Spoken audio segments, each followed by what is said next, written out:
গভীর রাত্রে হযরত ওমর মদিনার অলিগলি ঘুরতে গিয়ে হঠাৎ হযরত ওমর দেখতে পায় মদিনার মরুভূমির মধ্যে একটা তাঁবু টাঙ্গানো।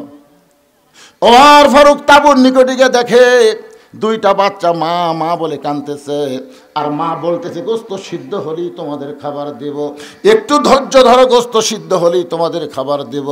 ওমর ফারুক চিন্তায় পড়ে গেলেন, দুম্বার গোস্ত হলে 8 ঘন্টা লাগবে, উটের গোস্ত হলে বড় জোর 1 ঘন্টা লাগবে। এত গভীর রাত হয়ে গেছে, এখন পর্যন্ত গোস্ত সিদ্ধ হয় না, এটা কেমন মা, এটা কেমন মা? লোকমা দিয়ে বললেন, মা তোমার কলিজায় কি তোমার সন্তানের দয়া নাই? দুইটা সন্তান ক্ষুধার জ্বালায় কান্দে, আর এখন পর্যন্ত তোমার গোস্ত সিদ্ধ হয় না। এত রাত ধরে গোস্ত সিদ্ধ না হওয়ার কারণ কি? মেয়েটা বলে, পথিক আমার বাড়ি হলো ইয়ামিন দেশে, আমি শুনতে পাইলাম মদিনার খলিফা হযরত ওমর অত্যন্ত ভালো মানুষ। এই ভালো মানুষ ওমরের কাছে আমার 2টা এতিম বাচ্চাকে নিয়ে আইছিলাম। গতকাল বিকালবেলা এত মানুষের ভিড়, আমি ভিড় ঠেলে ওমরের কাছে যাবার পারি নাই। আজকে রাতটা কোনো মতে কাটায় দিয়ে আগামীকাল সকালবেলা ওমরের দরবারে যাব, কিন্তু আমার 2টা এতিম বাচ্চা ক্ষুধার জ্বালায় বারবার যখন কাঁদতেছে, আমি মা হয়ে তাদেরকে সান্ত্বনা দেওয়ার জন্য পাতিলে পানি আর পাথর দিয়ে নিচে আগুন জ্বালায় বলতেছি, বাবা গোস্ত সিদ্ধ হলেই তোমাদের খাবার দেব। ও পথিক আমার পাথর সিদ্ধ হবে না, আমার সন্তান 2টাকেও খাবার দেবার পারবো না, কিন্তু আমি মা হয়ে বুঝবার পারছি আমার সন্তান সকাল পর্যন্ত আর বাঁচবে না। এত খিদা নিয়ে 2টা সন্তান হয়তো রাতের বেলায় আমার মৃত্যু হয়ে যাবে। সঙ্গে সঙ্গে ওমর ফারুক বলে, মা একটু ধৈর্য ধরো মা, আসল জায়গায় যেন বিচার দিও না। লিল্লাহে তাকবীর। ওমর ফারুক বললেন, মা একটু ধৈর্য ধরো মা, আসল জায়গায় যেন বিচার দিও না। এই কথা বলে এক দৌড়ে এসে বাইতুল মালের দরজায় বললেন, আসলাম 1 বস্তা খাবার খাদ্য আমার মাথায় উঠে দে। আসলাম বলে, আমিরাল মুমিনিন কোথায় বস্তা নিয়ে যাওয়া লাগবে হুকুম দেন, আমি মাথায় করে নিয়ে যাব। ওমর কান্দার বসলাম, রে একজনের পাপের বোঝা আর একজন মাথায় নিবার পারে না, দে আমার মাথায় উঠায় দে। অউলিল আমরি মিনকুমকে বিশ্বাস করে চাকর আসলাম ওমর ফারুকের মাথায় যখন খাবার বস্তা উঠায় দেয়, ওমর ফারুক এত জোরে দৌড়ানো শুরু করেছে। আসলাম বলে, আমিরাল মুমিনিন একটা বস্তা মাথায় নিয়ে যদি আপনি এভাবে দৌড়ান তাহলে আপনি পড়ে গিয়ে আপনার কষ্ট হবে। ওমর কান্দে বলে, আসলাম রে আসল জায়গায় বিচার দেওয়ার আগে আমি ওমর যদি বুঝবার না পারি, এই ওমরকে আল্লাহ জাহান্নামের আগুনে পুড়ায় মারবে। এক দৌড়ে মেয়েটা তাঁবুর কাছে গিয়ে বললেন, মা রুটি হালুয়া তৈরি করো। রুটি হালুয়া তৈরি করে যখন মা ওমর ফারুকের হাতে দেয়, ওমর ফারুক 2টা বাচ্চাকে উরাতের উপরে নিয়ে রুটি হালুয়া ছিঁড়ে ছিঁড়ে যখন মুখে দেয়, ওমরের চোখটা দর দর করে পানি পড়তেছে। 2টা বাচ্চা বলে, কে গো আপনি? আমরা এতিম, আমাদের বাবা নাই, কিন্তু আজকে বাবার দরদ দিয়ে আপনি আমাদের আদর করতেছেন। সঙ্গে সঙ্গে ওমর ফারুক বলে, আল্লাহ এই অধমকে জাহান্নামের আগুন থেকে তুমি বাঁচায় দাও। মেয়েটা বলে, পথিক রে আমি ভালো মানুষের গল্প শুনেছি, কিন্তু মানুষ এত ভালো হয় আজকে নিজের চোখে দেখলাম। তুমি জাহান্নামের আগুন থেকে মুক্ত কেন চাও? আল্লাহ ওমরকে মদিনার খলিফা না বানায়া তোমাকে যদি খলিফা বানায়া দিত, এই মদিনা আল্লাহর জান্নাত হয়ে যেত। ওমর কিন্তু 2বার একটা কথা বলেছে, মা আসল জায়গায় বিচার দিও না। আসল জায়গা মানে কি? এই আলেমেরা জেলের মধ্যে যাদেরকে অন্যায়ভাবে নিয়ে যাওয়া হয়েছে, বিশেষ করে আল্লাহর ওলি আল্লামা সাঈদী, আসল জায়গায় বিচার দেওয়ার কারণে আজকে জালেমের এইরকম পরিণত হয়েছে। জোরে কোন কথা ঠিক কিনা? গোটা পৃথিবীর ইতিহাসে যে সরকার প্রধানও পলায়, তার সাথে 300 এমপিও পলায়, গোটা পৃথিবীর ইতিহাসে এরকম ইতিহাস নেই। কি কথা? হায় হায় রে, এরকম ইতিহাস আছে? কিয়ামত পর্যন্ত এইরকম ইতিহাস হবি না ভাই। আসল জায়গাত বিচার দিয়েছে বাবা। মনে করতেছে ছাত্র জনতা না। ইজা জা নাসরুল্লাহি ওয়াল ফাত, সূরা নসর বলেন, কোন বিজয় মানুষের হাতে না, বিজয় হচ্ছে আমার আল্লাহর হাতে। জোরে কোন কথা ঠিক কি? আরে একটু মনোযোগ দিয়ে শুনবেন। কোরআন আইন যদি আমরা চালু করতে চাই, তাহলে আমাদের সবাইকে বলতে হবে আল কোরআনের আলো। সবাই বলেন না কেন, একটা বার বলেন তো ভাই। আপনি এটা বলে যদি মরেও যান আপনি জান্নাতে যাবেন, কারণ রাসূল বলেছেন মান সাআলাল্লাহু তাআলা আশ-শাহাদাতা বিসিদকিন বাল্লাগাহুল্লাহু মানাজিল আশ-শুহাদা ওয়া মাতা আলা ফিরাশিহি রাওয়াহুল বুখারী। আল্লাহ রাসূল কি বলেছেন হাদিসটা শুনবেন। আল্লাহ রাসূল বলেছেন কেউ যদি চায় যে আল্লাহ রাস্তায় যুদ্ধ করতে করতে আমি শহীদ হব, এইরকম যদি আশা করে ইসলামে আন্দোলন করে, কোরআনের দল করে, ওই মাতা আলা ফিরাশিহি, সে যদি নিজের বিছনায় মৃত্যুবরণ করে, বাল্লাগাহুল্লাহু মানাজিলা শুহাদা, এই যে সুন্দর নিয়ত করার কারণে আল্লাহ হাসরের ময়দানে তাকে শহীদদের কাতারে দাঁড় করাইয়া দিবে। তা আপনি যদি সংসদে আল্লাহর কোরআন চান, এটা যদি আপনি দেখতে নাও পারেন, এর আগে যদি আপনার মৃত্যু হয়, এরপরেও আল্লাহ আপনাকে জান্নাতকে ঠিকানা বানাই দিবে, কারণ আপনি এই যে একটা স্লোগান দিয়েছেন, এটা হক স্লোগান। এর চাইতে ভালো স্লোগান আছে যে চোর ডাকাত বাটপারকে আর আমরা 300 জনের মধ্যে ওখানে পাঠাবো না। এই মমতাজের মতন খারাপ গায়িকা গেছে, নায়িকা গেছে, লুচ্চা গেছে, বাটপার গেছে, চোর গেছে, সব চুরি করে বাংলাদেশের টাকা বিদেশে পাচার করছে। একটা সন্তান জন্ম নেওয়ার সাথে সাথে 1 লাখ টাকা ঋণ নিয়ে জন্ম নিচ্ছে। হ্যাঁ, এই জন্যে সবাই একটা স্লোগান দিয়ে আবার কবরে আসতেছি। কবরে যদি ফুলগুলো হয় অভিমানে ঝরে যায়, আমি মালা গেথে বলো কারে পরাবো, সে যে কেন এলো না, কিছু ভালো লাগে না, কবরে আসুক তারি। তো ওয়াজ হবে কবরের, অসুবিধা আছে, কিন্তু স্লোগান হবে সংসদের। আল কোরআনের আলো সংসদে জালো, কোরআন হাদিস যেখানে আমরা আছি সেখানে, দুনিয়ার মুসলমান এক হও লিল্লাহি তাকবীর, আল্লাহু আকবার। আলহামদুলিল্লাহ, কোরআনের আলোচনা করব। আওয়ামী লীগ, বিএনপি আর জামাত আছে, আমরা সব মুসলমান কোরআনের দল। ধরে কোন ঠিক কিনা? একটু মনোযোগ দিয়ে শোনেন। খাদিজা বলতেছে রাসূলুল্লাহ, আমি আপনার কাছে চাই। এই কথা শুনে আপনি 3 বার নাউজুবিল্লাহ বললেন, কিন্তু আমি আপনার কাছে যা চাবো তা যদি আল্লাহর না থাকে, তাহলে আল্লাহ কেমনে দিবে? নবী চুন করছে কে? খাদিজা আমার কাছে কি চাবে যেটা আল্লাহর নাই? আমরা সবাই জানি সব কিছুর মালিক কে? আল্লাহ। তাহলে আল্লাহর নাই। রাসূল বলতে যে খাদিজা, আপনি একজন 1 নম্বর ইমানদার। সর্বপ্রথম নবীর হাতে যিনি কলেমা পড়ে মুসলমান হয়েছে তার নাম কি? মারাত্মক কথা। হ্যাঁ, আরে মহিলা না, সর্বপ্রথম খাদিজা, তারপরে আবু বকর, তারপরে আলী। এটা ইতিহাসবিদ লিখছে। পুরুষের মধ্যে আবু বকর, মহিলাদের মধ্যে খাদিজা, আর বাচ্চাদের মধ্যে আলী, কিন্তু প্রথম খাদিজা, তারপর আবু বকর, তারপর আলী। আমার কথা কি বুঝলেন? এটা আপনার লেখবার গেলে কি, সর্বোত্তম খাদিজা, মহিলাদের মধ্যে সর্বোত্তম পুরুষ আবু বকর, সর্বোত্তম বাচ্চা আলী। কারণ খাদিজা যখন ঈমান গ্রহণ করছে তখন খাদিজার বয়স ছিল 55 বছর। কয় বছর? আর আবু বকর রাদিয়াল্লাহু যখন ঈমান গ্রহণ করছে তখন তার বয়স ছিল 37 বছর। আর হযরত আলী যখন ঈমান গ্রহণ করছে তখন তার বয়স ছিল 7 বছর 9 মাস। এখন আপনাদের কাছে যেটা বুঝতে পারতেছি সেটা হলো, আপনারা বলেন তো, বাংলাদেশে কোনো পীরের বউ ওই পীরের মুরিদ আছে? কেন নাই? কারণ বউ জানে আমার পীর সাহেব মাঝে মধ্যেই মুরিদের বইয়ের দিকে চোখ মারে, 1 নম্বর লুচ্ছে।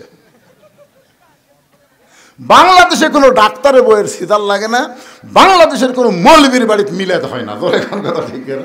এই 3টা জিনিস আপনারা খেয়াল করবেন। হ্যাঁ, কিন্তু সর্বপ্রথম নবীর বিবি নবীকে বলে নবী বলে স্বীকার করেছে। এখান থেকে বোঝা গেল পীর ধরা চলবি না, মৌলবি ধরা চলবি না, হুজুর ধরা চলবি না, ধরা লাগবে একমাত্র আমাদের নবীকে। ধরে কোন কথা ঠিক কি না? উপায় নাই রে, উপায় নাই রে, উপায় নাই, নবী বিনে আল্লাহ পাওয়ার উপায় নাই। সবাই বলেন উপায় নাই রে, উপায় নাই রে, উপায় নাই, নবী বিনে আল্লাহ পাওয়ার উপায় নাই।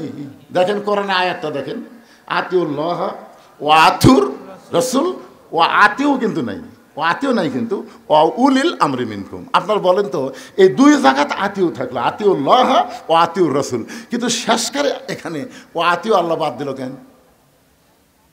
এখানে আল্লাহ কেন বললেন ও উলিল আমরি মিনকুম? নিঃসন্দেহ আল্লাহর হুকুম মানতে গেলে নিঃসন্দেহ নবীকেই শুধু গ্রহণ করা যাবে, নবী ছাড়া অন্য কাউকে নিঃসন্দেহে গ্রহণ করার উপায়। এই জন্য আল্লাহ বললেন উলিল আমরি মিনকুম। আমরা উলিল আমরকে মানবো কতক্ষণ? উলিল আমর নবীর তরিকার মধ্যে থাকবে যতক্ষণ। জোরে কোন কথা ঠিক কিনা? নবীর তরিকা বাদ দেয়, নিজে একটা তরিকা বানালো কাদরিয়া, নিজে একটা তরিকা বানালো চিশতিয়া, নিজে একটা তরিকা বানালো মুজাদ্দিদিয়া, নিজে একটা তরিকা বানালো নকশবন্দিয়া। তার মানে বোঝা গেল নবীর তরিকা বাদ দেয় নিজে কেউ যদি তরিকা বানায় ওই তরিকা মানা যাবে না। কেবলমাত্র আল্লাহর হুকুম নবীর তরিকা মোতাবেক আমাদের চলা লাগবে। ধরে কোন ঠিক কি না? আমার কথাকে বুঝবার পারছেন? আমরা ইমাম মানবো, ইমাম আপনি মানবেন না? একতে যাই তুই বেহাদাল ইমাম কসেন মানবেন না? কতক্ষণ? খালি নামাজ লয়, ইমাম যদি নামাজের 4 রাকাতের মধ্যে 3 রাকাত বসে মানবেন? মানবেন? টাইটেল বাস দাওরা ফাঁস এতদিন 4 রাকাত পড়াছে, আজকে 3 রাকাত বসেছে, আমরা বসে থাকি রে। তার মানে বোঝা গেল ইমাম মানব ততক্ষণ নবীর তরিকার উপর আছে যতক্ষণ। ধরে কোন কথা ঠিক না? নেতা মানব ততক্ষণ নবীর তরিকা মোতাবেক নেতা আছে যতক্ষণ। পীর মারব ততক্ষণ নবীর তরিকা মোতাবেক পীর সাহেব আছে যতক্ষণ। ধরে কোন কথা ঠিক কিনা? আমার কথা কি বুঝতে পারলেন? হ্যাঁ, চিন্তা করছেন? ওমর ফারুক কেবল খুতবা দিচ্ছে, বাংলাদেশের মতন 96টা দেশের খলিফা, ইয়ার কি না? বাংলাদেশের মতো কয়টা? 96টা দেশের খলিফা খুতবা দিচ্ছেন। খুতবা মানে ওয়াজ করতেছেন। মাঝখান থেকে এক সাহাবী দাঁড়িয়ে বলতেছে, আমির আল মুমিনিন আপনার খুতবা আমরা শুনবো না। ওমর ফারুক বললেন, আমার অপরাধ কি? বলে আপনার অপরাধ হলো আমাদেরকে খাটো পাঞ্জাবি দিয়ে আপনি লম্বা জুব্বা গাও দিয়ে খুতবা দিচ্ছেন। আমাদেরকে খাটো দিবেন আর আপনি লম্বা জুব্বা পরবেন। যতক্ষণ পর্যন্ত লম্বা জুব্বা কোথায় পেলেন এটা না বলা পর্যন্ত আপনার খুতবা শুনবো না। ওমর চোখ দিয়ে পানি পড়তেছে আর মুখটা খালি মুচকি মুচকি হাসতেছে।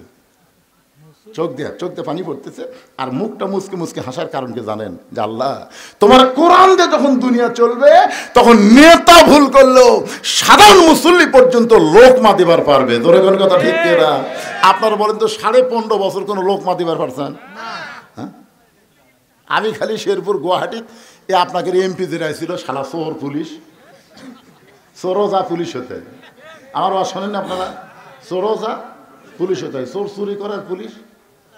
এই শালা এসপি যতদিন আসলো, আমি হঠাৎ গুয়াহাটির মধ্যে বলেছি যে প্রধান বক্তার মুখত দাড়ি লাগে আর প্রধান অতিথির মুখত দাড়ি থাকলে ভালো হয় না। এই কথা কি আমি খারাপ কইছি?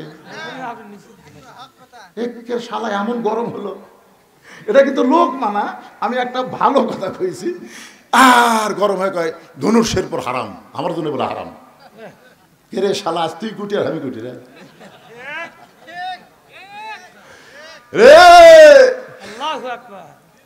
সারাগান্ধীর মান্নান কছিল আজ থেকে সারাগান্ধীর সোনাতলা বদরুশের জন্য হারাম করে দিলাম। আমি বললাম তুই হারাম করার কে রে? এই ঘটনার কিছুদিন পরে শালা মরিছে মারা। আরে কি মনে করতেছেন? উনি নেতা, একটা এমপি, তার মুখে দাড়ি রাখা, নবীর সুন্নতের কথা বলেছি আর বেটা খেপে গেছে। কারণ মানুষের তৈরি আইন দিয়ে বাংলাদেশ চলে, লোকমা দিলি নেতা খেপে। আর কোরআন দিয়ে যখন দুনিয়া চলবে সাধারণ মুসল্লি বাংলাদেশের মতন 96টা দেশের খলিফার খুতবা বন্ধ করে দিচ্ছে। আমাদেরকে খাটো পাঞ্জাবি দিয়ে আপনি লম্বা জুব্বা পরে খুতবা দিচ্ছেন। যতক্ষণ লম্বা জুব্বার কাহিনী না বলবেন ততক্ষণ আপনার খুতবা শুনবো না। ওমর ফারুকের চোখ দিয়ে দর দর করে পানি পড়তেছে। এমন সময় 30 পারা কোরআনের হাফেজ, 6 লক্ষ হাদিসের হাফেজ, নাম হলো আব্দুল্লাহ ইবনে ওমর। সুবহানাল্লাহ।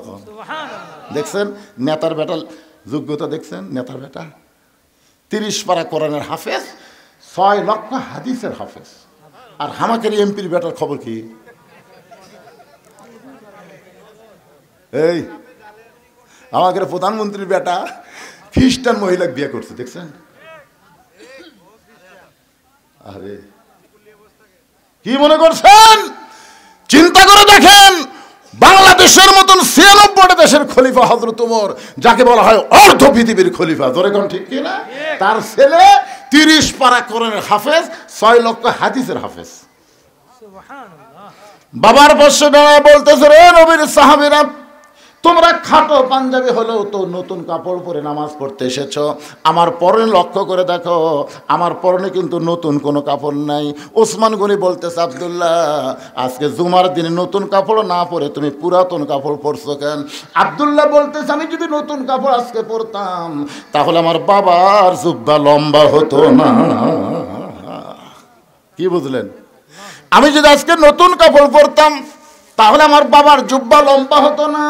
রে নবীর সাহাবীরা শোনো, তোমরা সবাই যখন ঘুমায় থাকো, এমন সময় আমার বাবা ঘুমায় না। যেদিন থেকে মদিনার খলিফার দায়িত্ব পাইছে সেদিন থেকে সব মানুষ ঘুম পাড়বে, আর আমার বাবা তোমাদের খেদমতের দায়িত্ব নিয়েছে। জোরে কর না সুবহানাল্লাহ। আর এখনকার নেতারা মোবাইল বন্ধ করে ঘুম পাড়ে। ভোটের আগে এসে কয় গরিবের বন্ধু, সমাজসেবক, জনদরদি, যেই শালা নেতা হয়ে গেছে ওর মোবাইল আর চালু নাই। দুনিয়ার সবাই যখন ঘুম পাড়ে, ওমর ফারুক সুরের মতন মদিনার অলি গলি ঘুরে বেড়ায়। হঠাৎ হযরত ওমর দেখতেছে একটা তাঁবু টাঙ্গানো, তাঁবুর বাইরে একটা পুরুষ মানুষ খালি দৌড়াদৌড়ি করতেছে। একবার ডানে যায়, একবার বামে যায়, একবার উত্তরে যায়, একবার দক্ষিণে যায়। ওমর ফারুক লোকটার কাছে গিয়ে সালাম দিয়ে বললেন, ভাইজান, এই যে অস্থির হয়ে আপনি দৌড়াদৌড়ি করতেছেন, আপনার কারণ কি? আসসালামু আলাইকুম ভাইজান। আপনি অস্থির হয়ে দৌড়াদৌড়ি করতেছেন, এর কারণ কি? আসসালামু আলাইকুম ভাইজান। আপনি অস্থির হয়ে দৌড়াদৌড়ি করতেছেন, এর কারণ কি? কয়বার সালাম দিছে লোকটা? সালাম দিস মিয়া, তুই আমাকে চিনিস? আমার বাড়ি হলো অমুক এলাকায়, আমার শ্বশুরের বাড়ি হচ্ছে অমুক এলাকায়।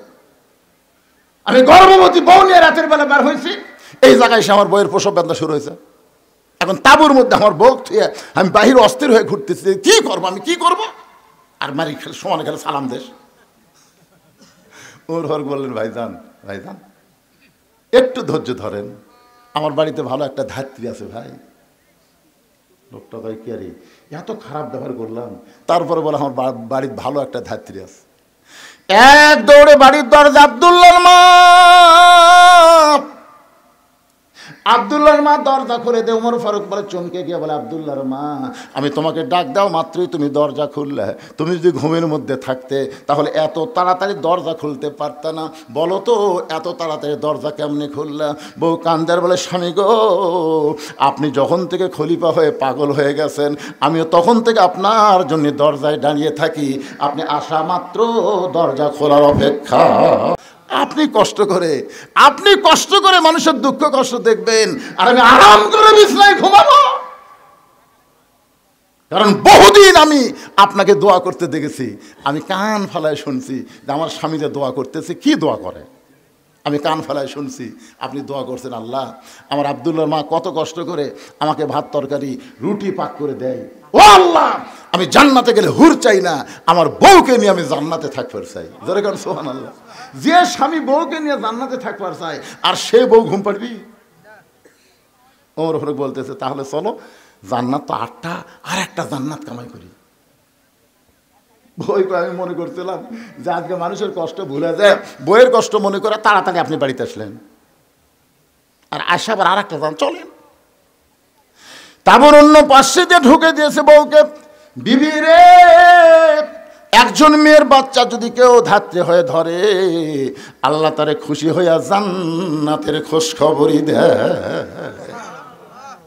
বাচ্চা হয়ে গেছে। এখন তাঁবুর ভিতর থেকে ওমর ফারুকের বউ বলতেছে, ইয়া আমিরুল মুমিনিন, আপনার বন্ধুকে খবর দেন, সে একটা সুস্থ সন্তানের বাবা হয়েছে।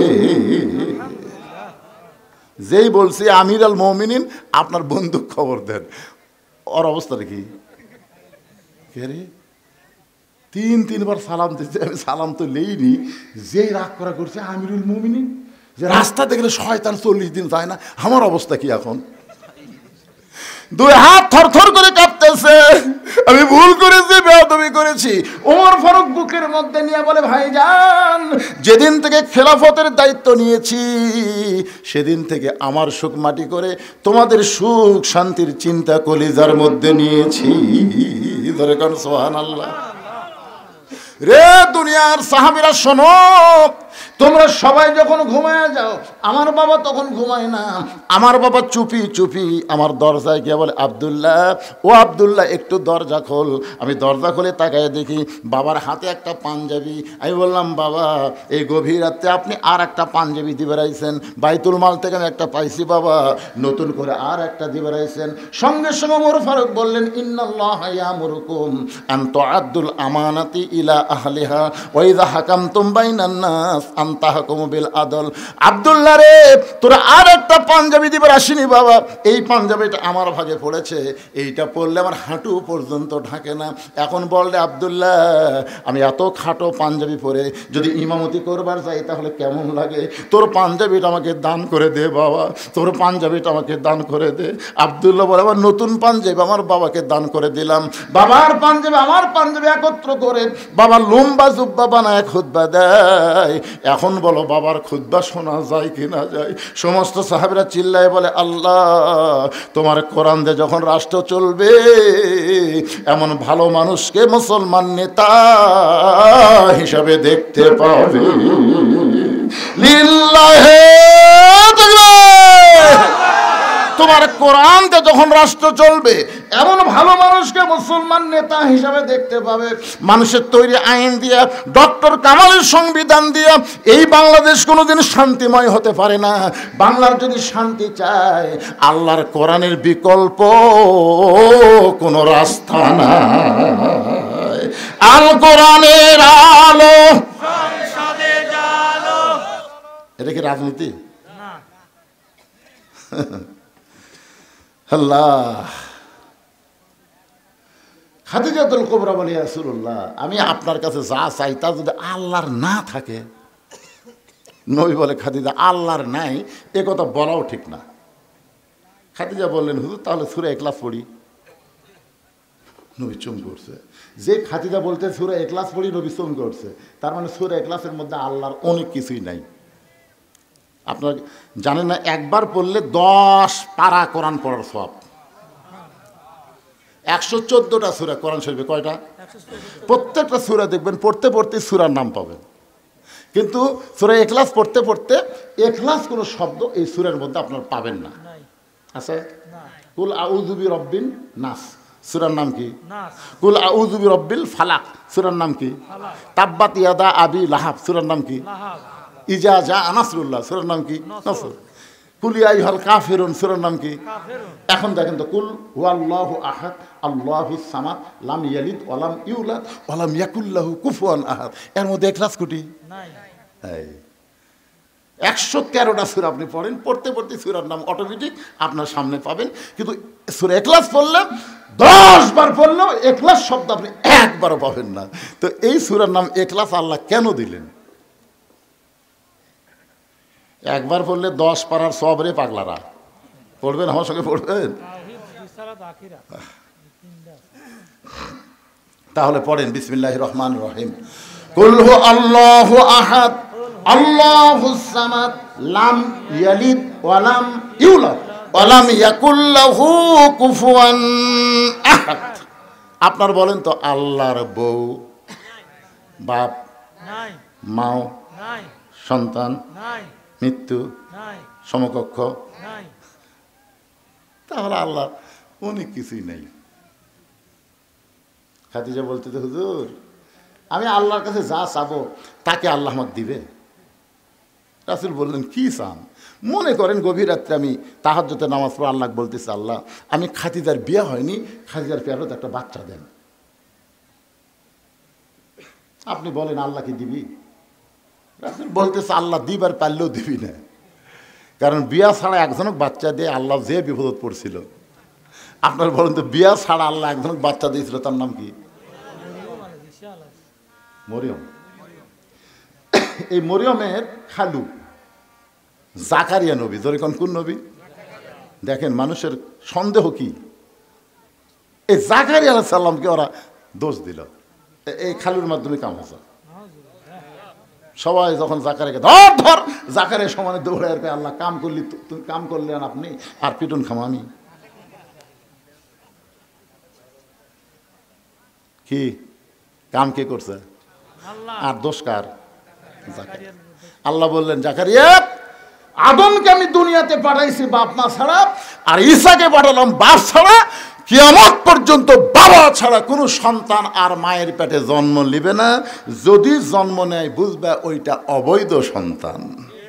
আপনারা বলেন তো, বাবা ছাড়া কোনো সন্তান এটা কি বৈধ না অবৈধ? তাহলে ভোট ছাড়া যারা এমপি, এরা বৈধ না অবৈধ?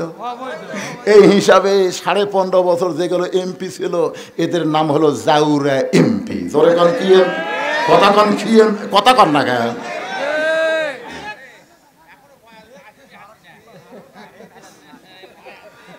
এই আজকের হেডলাইন দিবার জাউরা এমপি।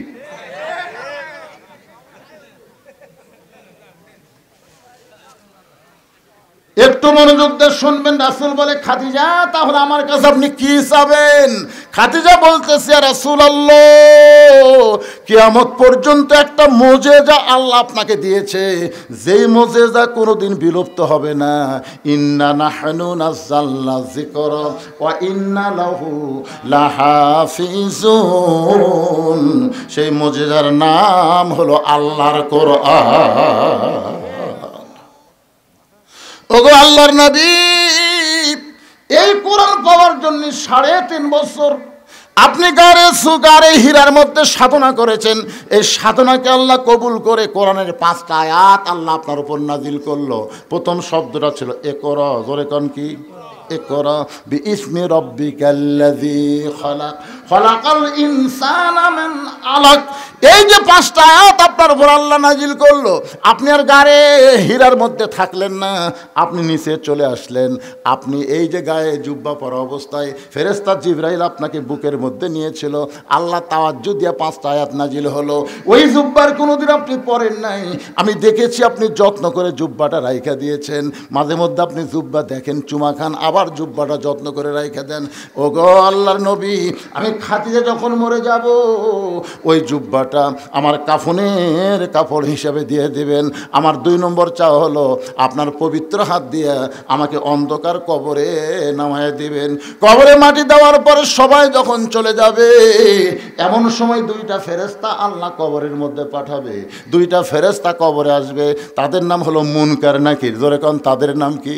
ফেরেশতা আসিয়া যখন জিজ্ঞাসা করিবে, দিন কি তোমার মাবুদকে, বা তখন কি বলিবে? সবাই বলে, গান গাইলে গুনাহ হবে নাকি? ফেরেশতা আসিয়া যখন জিজ্ঞাসা করিবে, দিন কি তোমার মাবুদকে, বা তখন কি বলিবে? সবাই বলেন, আল্লাহ বিনে নাই রে মাবুদ, আল্লাহ বিনে নাই রে মাবুদ। জবানে তাই বলো রে বলো, মুখে আল্লাহ রাসূল সবে বলো। ওগো আল্লাহর নবী, ওই ফেরেশতা 3টা প্রশ্ন করবে, আমি খাদিজা উত্তর দিবার পারবো না, আমার পক্ষ থেকে আপনাকে উত্তর দেওয়া লাগবে।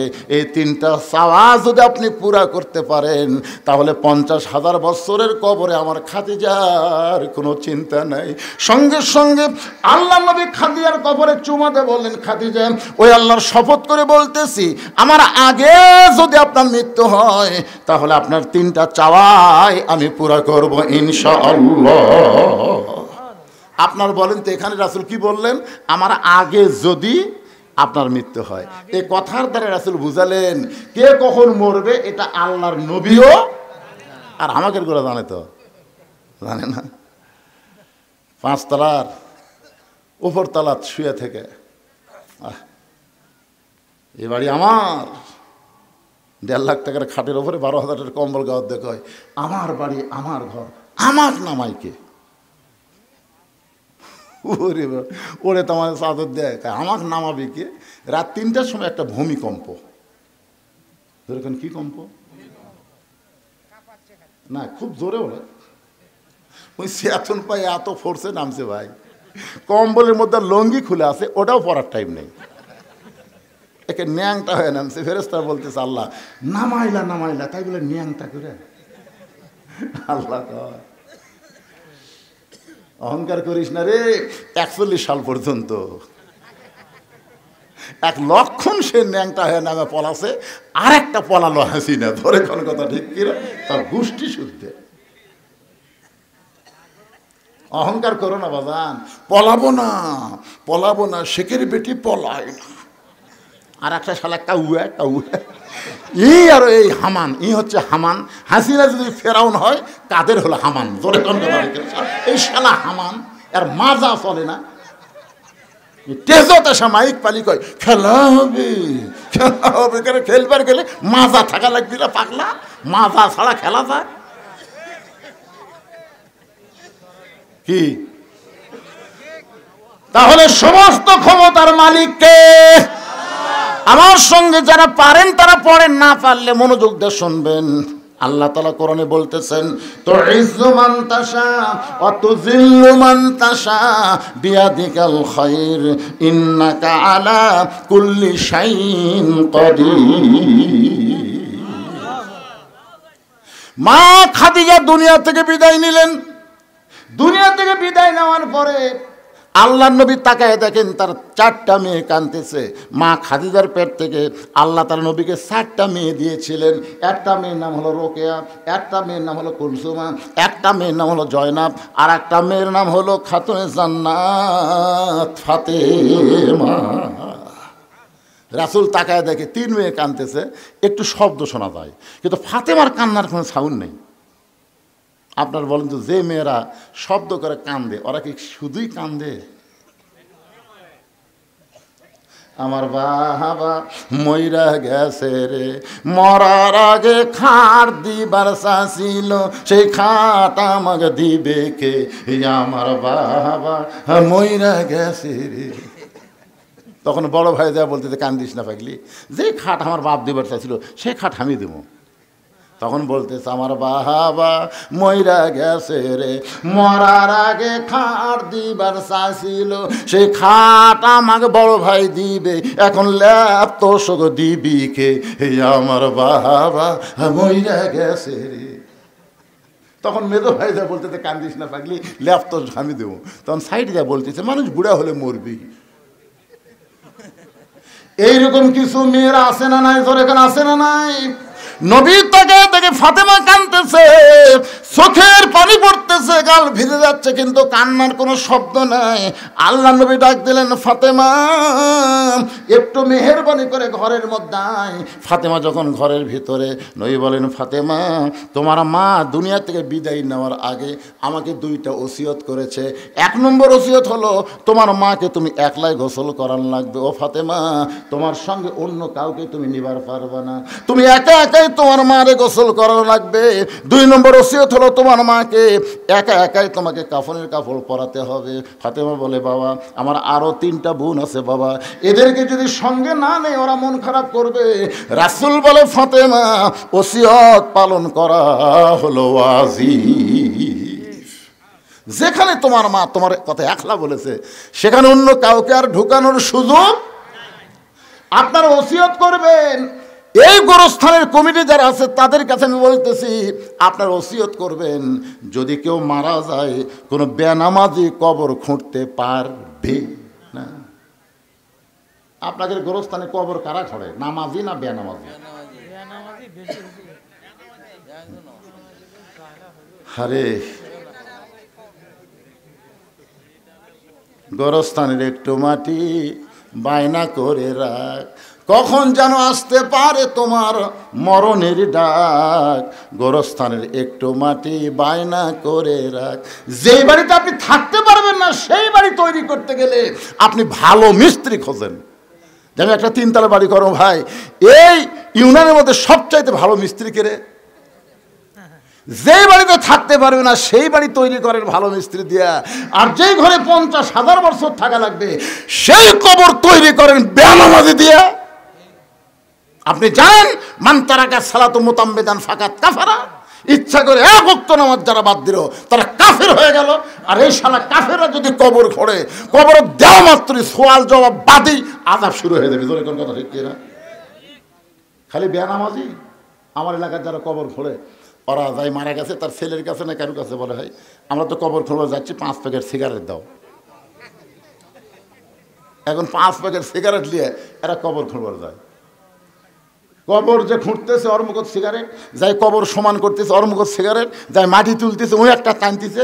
5টা সিগারেট যদি গোরস্থানত চলে, আপনারা বলেন তো ফেরেশতা থাকবে? কারণ ফেরেশতা দুর্গন্ধ সহ্য করতে পারে না। ফেরেশতা সাইডে দেখাড়ায় আছে, সাইডে দেখাড়ায় আছে। আল্লাহ কয় কে রে, গোরস্থান বাদ দে, সাইডে কেন? আল্লাহ যে বিড়ি ধরাছে। আপনারা কি মনে করতেছেন আপনি মারা গেলে আপনার গ্রামের সবচাইতে দামি ব্যক্তি হলো মসজিদের মুয়াজ্জিন? আপনি মসজিদের মুয়াজ্জিনকে 10,000 টাকা দিয়ে থন, বিনিয়োগ করেন, ভাই আমি মরে গেলে তুই একটু আমার গোসল করাই দেস। আল্লাহ নবী বলেছেন মুয়াজ্জিনের মাথা হাসরের ময়দানে সবচাইতে উপরে থাকবে। শুধু মাথা উপরে থাকবে না, আল্লাহ কুদরতি হাত দিয়ে মুয়াজ্জিনের মাথা একটা টুপি পরায় দিবে, যেই টুপিটা চাঁদের মতন আলো ঝুলাবে।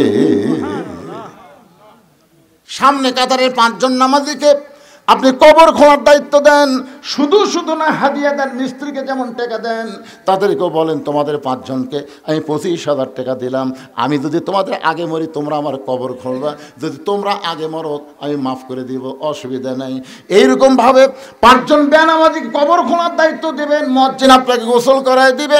যদি আপনার গোষ্ঠীর মধ্যে কোনো আলেম না থাকে, ভালো আলেম থেকে আপনি জানাজা নেবেন। বাজান রে, এরকম ওসিয়ত করা ইসলামে জায়েজ আছে। আমার কথা কি বুঝবার পারলেন?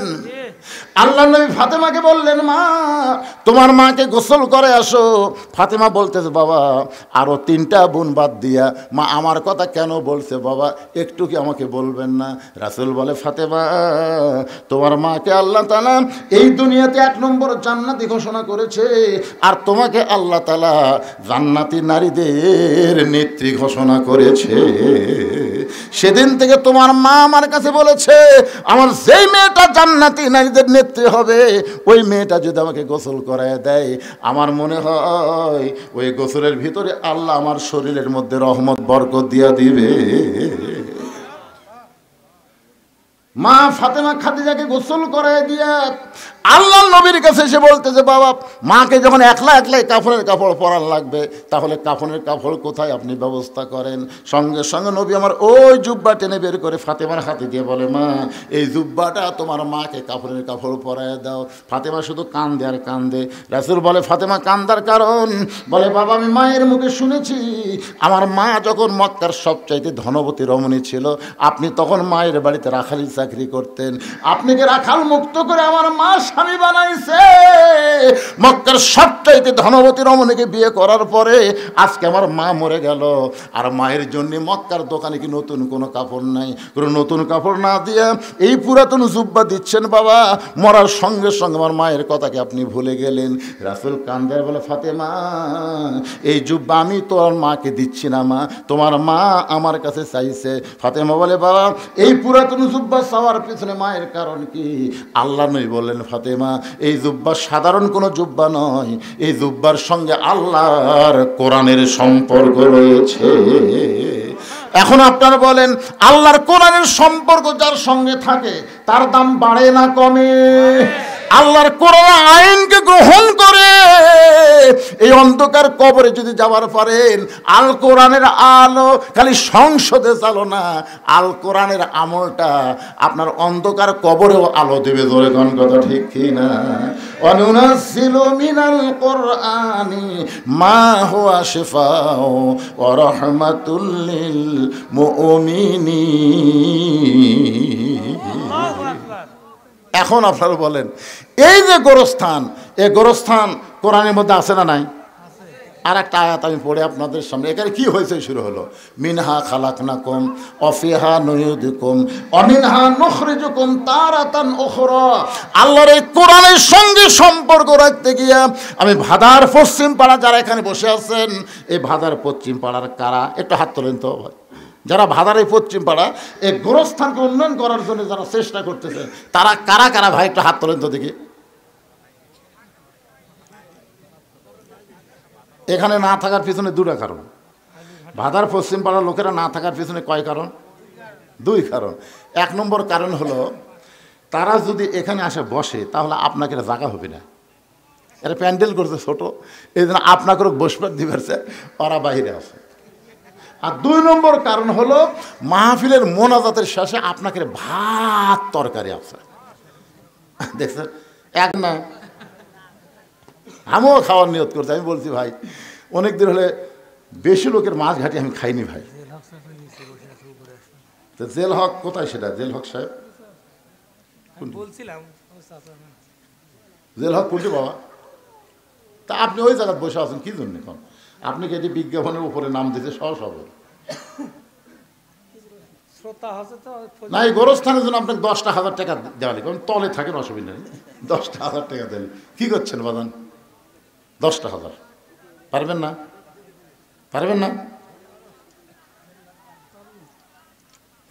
10,000 আপনি কত দিবেন? না পরে নয়, শুরু হয়ে গেল তো, আপনাকে শুরু। তলে বসে আছেন। জীবনে আমার ওয়াজের 42 বছরের জীবনে দেখিনি যে সভাপতি সাহেব তলে বসে থাকে।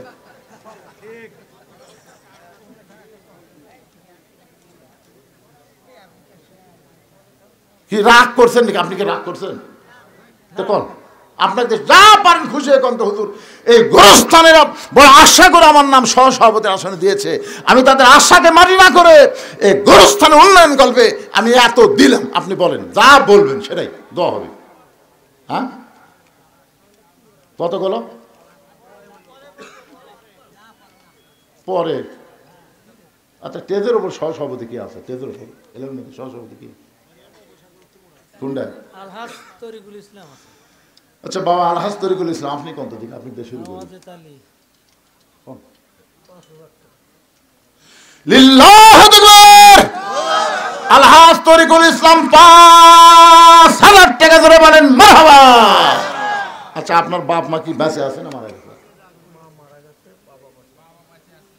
আল্লাহ মায়ের কবরকে জান্নাতের টুকরা বানায় দেখ, বাবাকে পরিপূর্ণ সুস্থতা সহকারে হায়াত তাইয়্যিবা দান করুক, ধরে কোন আমিন। কোথায়?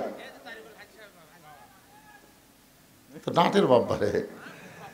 আরে গত বছর 25শে ডিসেম্বরে আমার মা মারা গেছে, আর 18 সালে আমার বাবা মারা গেছে। আমি আপনাদের পাশে একটা মাহফিল এসে বলছিলাম না, আমি এখান থেকে হয়তো বাড়িতে গিয়ে আমার মাকে আর দেখা। আরে বাবার মতন আপন বন্ধু নাই রে দুনিয়ায়, নিজে না খাইয়া বাবা, নিজে না খাইয়া বাবা সন্তানকে খাওয়ায়।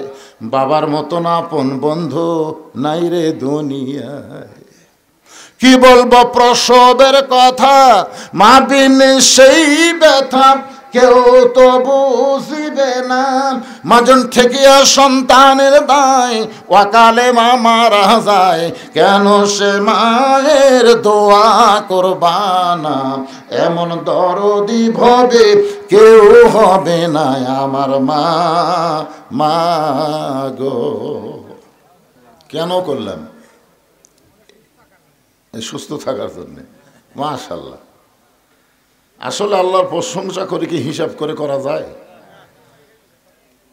আল্লাহর প্রশংসা করার বহু কারণ, তার মধ্যে 1 নম্বর কারণ হলো আমরা বাংলাদেশ এমন একটা জায়গায় আমাদের অবস্থান যার 3 দিকে হচ্ছে ভারত। যেরকম 3 দিকে কি? ভারত। আর একদিকে ফাঁকা আছে, সেই দিকে আছে সাগর। সেই দিকে কি? ভারতে যারা বসবাস করে তারা অধিকাংশই হলো হিন্দু। অধিকাংশই কি? হিন্দু। এই আমাদের হাসিনা যখন ভারতে পালায় গেছে, পলানোর পর থেকে ভারত মোটামুটি আমাদের উপর একটু খেপে গেছে। যেরকম ঠিক কিনা? আপনার পেপার পত্রিকা খবর দেখেন কিনা? এই কিছুদিন আগে ভারত থেকে বলা হয়েছে আমরা পেঁয়াজ বন্ধ করে দিলাম, চিনি বন্ধ করে দিলাম, এটা বন্ধ করে দিলাম, সেটা বন্ধ করে দিলাম। ওরা মনে করতেছে আমরা এইগুলো বন্ধ করে দিলে বাংলাদেশের লোকেরা না খেয়ে মরবে, ওদের ধারণা। আপনারা বলেন আমরা কি ভগবানের দিকে তাকায় আছি না আল্লাহর দিকে? হিন্দুরা যে ভগবানকে বিশ্বাস করে, আপনারা বলেন তো সেই ভগবানের কোনো অস্তিত্ব আছে? নাই, কিন্তু নাই। কারণ একটাই মাত্র ধর্ম। অনেকে বলে সমস্ত ধর্মের ভিতরে শ্রেষ্ঠ ধর্মের নাম কি? এই কথাটা বলা হচ্ছে কবিরা গুনাহ। মানে সমস্ত ধর্মের মধ্যে ইসলামকে শ্রেষ্ঠ বলা যাবে না, কারণ ইসলামই একমাত্র ধর্ম, অন্য কোনো ধর্মই নাই। জোরে কোন কথা ঠিক কি না? এ কথাকে আমার না আল্লাহর? আল্লাহ কোরআনে বলেছেন অমাইয়াবতাগি গয়রাল ইসলামা দীনান ফালাই ইউকবালা মিনহু। এই আয়াতের বাংলা অর্থ হলো ইসলাম ছাড়া অন্য কোনো ধর্ম কেউ যদি গ্রহণ করে এইটা আল্লাহর দরবারে কবুল হবে না। আল্লাহর কাছে কবুলযোগ্য একমাত্র ধর্মের নাম কি? আর সেই ধর্মকে আমরা গ্রহণ করেছি। যেরকম ঠিক কিনা? আর ভগবানের জাতেরা আমাকে নাকি রেজেক বন্ধ করে দিবে। আল্লাহ কি বলেছেন? অমা মিন দাব্বাতিন ফিল আরদি ইল্লা আলাল্লাহি রিজকুহা। পৃথিবীতে এমন কোনো বিচরণশীল প্রাণী নাই যার রেজেকের ব্যবস্থা আল্লাহ করেনি। জোরে কোন সুবহানাল্লাহ। তাহলে সব প্রাণীর রেজেক যদি আল্লাহ দেয়, তাহলে আমরা মুসলমান, আমাদের রেজেক কে দিবে? আরো জোরে বলেন। সে ভারত অবশ্য মাঝে মধ্যে হুমকি মারতেছে, আজকেও একটা মারছে, আপনারা জানেন আজকের হুমকি কি? জি হুজুর, জি কি? এই দেখো, আপনি বলেন। আজকের হুমকি হচ্ছে অতি সত্তর, মানে খুব শিগগিরই বাংলাদেশকে ওরা দখল করে নিবার চায়। দেখছেন? আসলে হাসিনার সময় কিন্তু এরা বাংলাদেশকে অঙ্গরাজ্য বানাইছিল। জোরে কোন ঠিক কিনা? কিন্তু ডক্টর ইউনূস আসার পরে ওদের সেটা গুঁড়েই বালি, যাকে বলা হয় গুঁড়ে বালি, মানে ওইটার হচ্ছে না। কারণ ডক্টর ইউনূস ঘোষণা করেছে ভারতের সমস্ত চ্যানেল বাংলাদেশ বয়কট করে দিল। আসলে মানুষ যাই হোক, নামটা তো একটা নবীর নাম। জোরে কোন কথা ঠিক কিনা? কোন নবী? ইউনূস নবীরে খাইল মাছেতে গিলিয়া, ফেরেশতা পাঠাইলেন আল্লাহ ইসমে আজম দিয়া। দমে দমে সে হরদম পড়ে সে ইসমে আজম, মাছেরই উদর হইতে বাঁচাইলে প্রাণ। সবাই বলেন আল্লাহ আল্লাহ, তুমি জানলি জালালুহু, শেষ করা তো যাই না গেয়ে তোমার গুণগান। জোরে বলেন আলহামদুলিল্লাহ। আমরা বিশ্বাস করি যে আল্লাহর কাছে ভগবানের অস্তিত্ব, সবাই বলা লাগবে। কারণ আপনারা মনে করতেছেন যে আপনাদের ভাদারই খালি ওয়াজ হচ্ছে, তা না। এই যে ক্যামেরাগুলো দেখতেছেন, এই ক্যামেরার মাধ্যমে লাইভ করে গোটা বিশ্ব আপনাদের ভাদারের ওয়াজ দেখতেছে। এখন সুবহানাল্লাহ। বুঝবার পারতেছেন না আপনাদের ওয়াজ এখন কোন জায়গায় চলতেছে। আমেরিকাতেও চলতেছে, লন্ডনে চলতেছে, সৌদি আরব চলতেছে, মানুষই চলতেছে। বাংলাদেশের যত মানুষ বিশ্বে বসবাস করে সবাই আপনাদের ভাদারের ওয়াজটা লাইভে দেখতেছে। সুবহানাল্লাহ। তাহলে আপনারা যে কথাটা বলতেছেন, এখানে আপনাদের মধ্যেই না তো কথা চলে যাচ্ছে। ভগবানের ভ বাদ দেন। গবানের কোনো অর্থ ডিকশনারি নাই, খুঁজে দেখেন নাই। গবানের গ বাদ দিলে বান মানে বন্যা, দুনিয়ার কোনো মানুষ চায় না। বা বাদ দিলে নো মানে নাই, ভগবান নেই। আর সেই ভগবানের পাওয়ার নিয়ে ওরা হামাকে ধরবার চায়। আর আমাকে আল্লাহর খবর কি? আল্লাহু লা ইলাহা ইল্লা হুয়াল হাইয়ুল কাইয়ুম। যদি আপনার মন চায় আলিফ বাদ দেন, লিল্লাহি মা ফিস সামাওয়াতি ওয়াল আরদ। আবার যদি মন চায় আর একটা লাম বাদ দেন, লাহুল মুলকু ওয়া লাহুল হামদ। আবার যদি মন চায় লাম বাদ দিয়ে দেখেন, হুয়াল্লাহুল্লাযী লা ইলাহা ইল্লাহু। আমরা যাকে আল্লাহ বিশ্বাস করি তার সব কিছু বাদ দিলেও আল্লাহ বাদ পড়ে না। মুসলমানের আল্লাহ সদা বিরাজমান। জোরে কোন ঠিক কিনা? এখন আপনারা বলেন, আমাদের ভারতে জন্ম নেওয়া ভালো না বাংলাদেশে জন্ম নেওয়া ভালো? আমরা কিন্তু খুবই ছোট। আমাদের পারমাণবিক বোমা নাই, আমাকে অ্যাটম বোমা নাই, আমাদের ভারতের মতন অত যুদ্ধে অস্ত্রও নেই, কিন্তু আমাদের কি আছে? আর ঈমানের কথা পরে বলবো, আগে বলবো আমাদের আল্লাহ আছে। এখন কি আছে? আল্লাহর সাথে কিছু কুলাবে? আল্লাহ কোরআন কারিমে লক্ষ্য করে বলেন, তাবারাকাল্লাযী বিয়াদিহিল মুলকু ওয়া হুয়া আলা কুল্লি শাইইন কাদির। গোটা পৃথিবীর রাজত্ব, কর্তৃত্ব, মালিকানা একমাত্র কার হাতে? না মুদির হাতে? কার হাতে? এটা কিন্তু বিশ্বাস করে বলা লাগবে।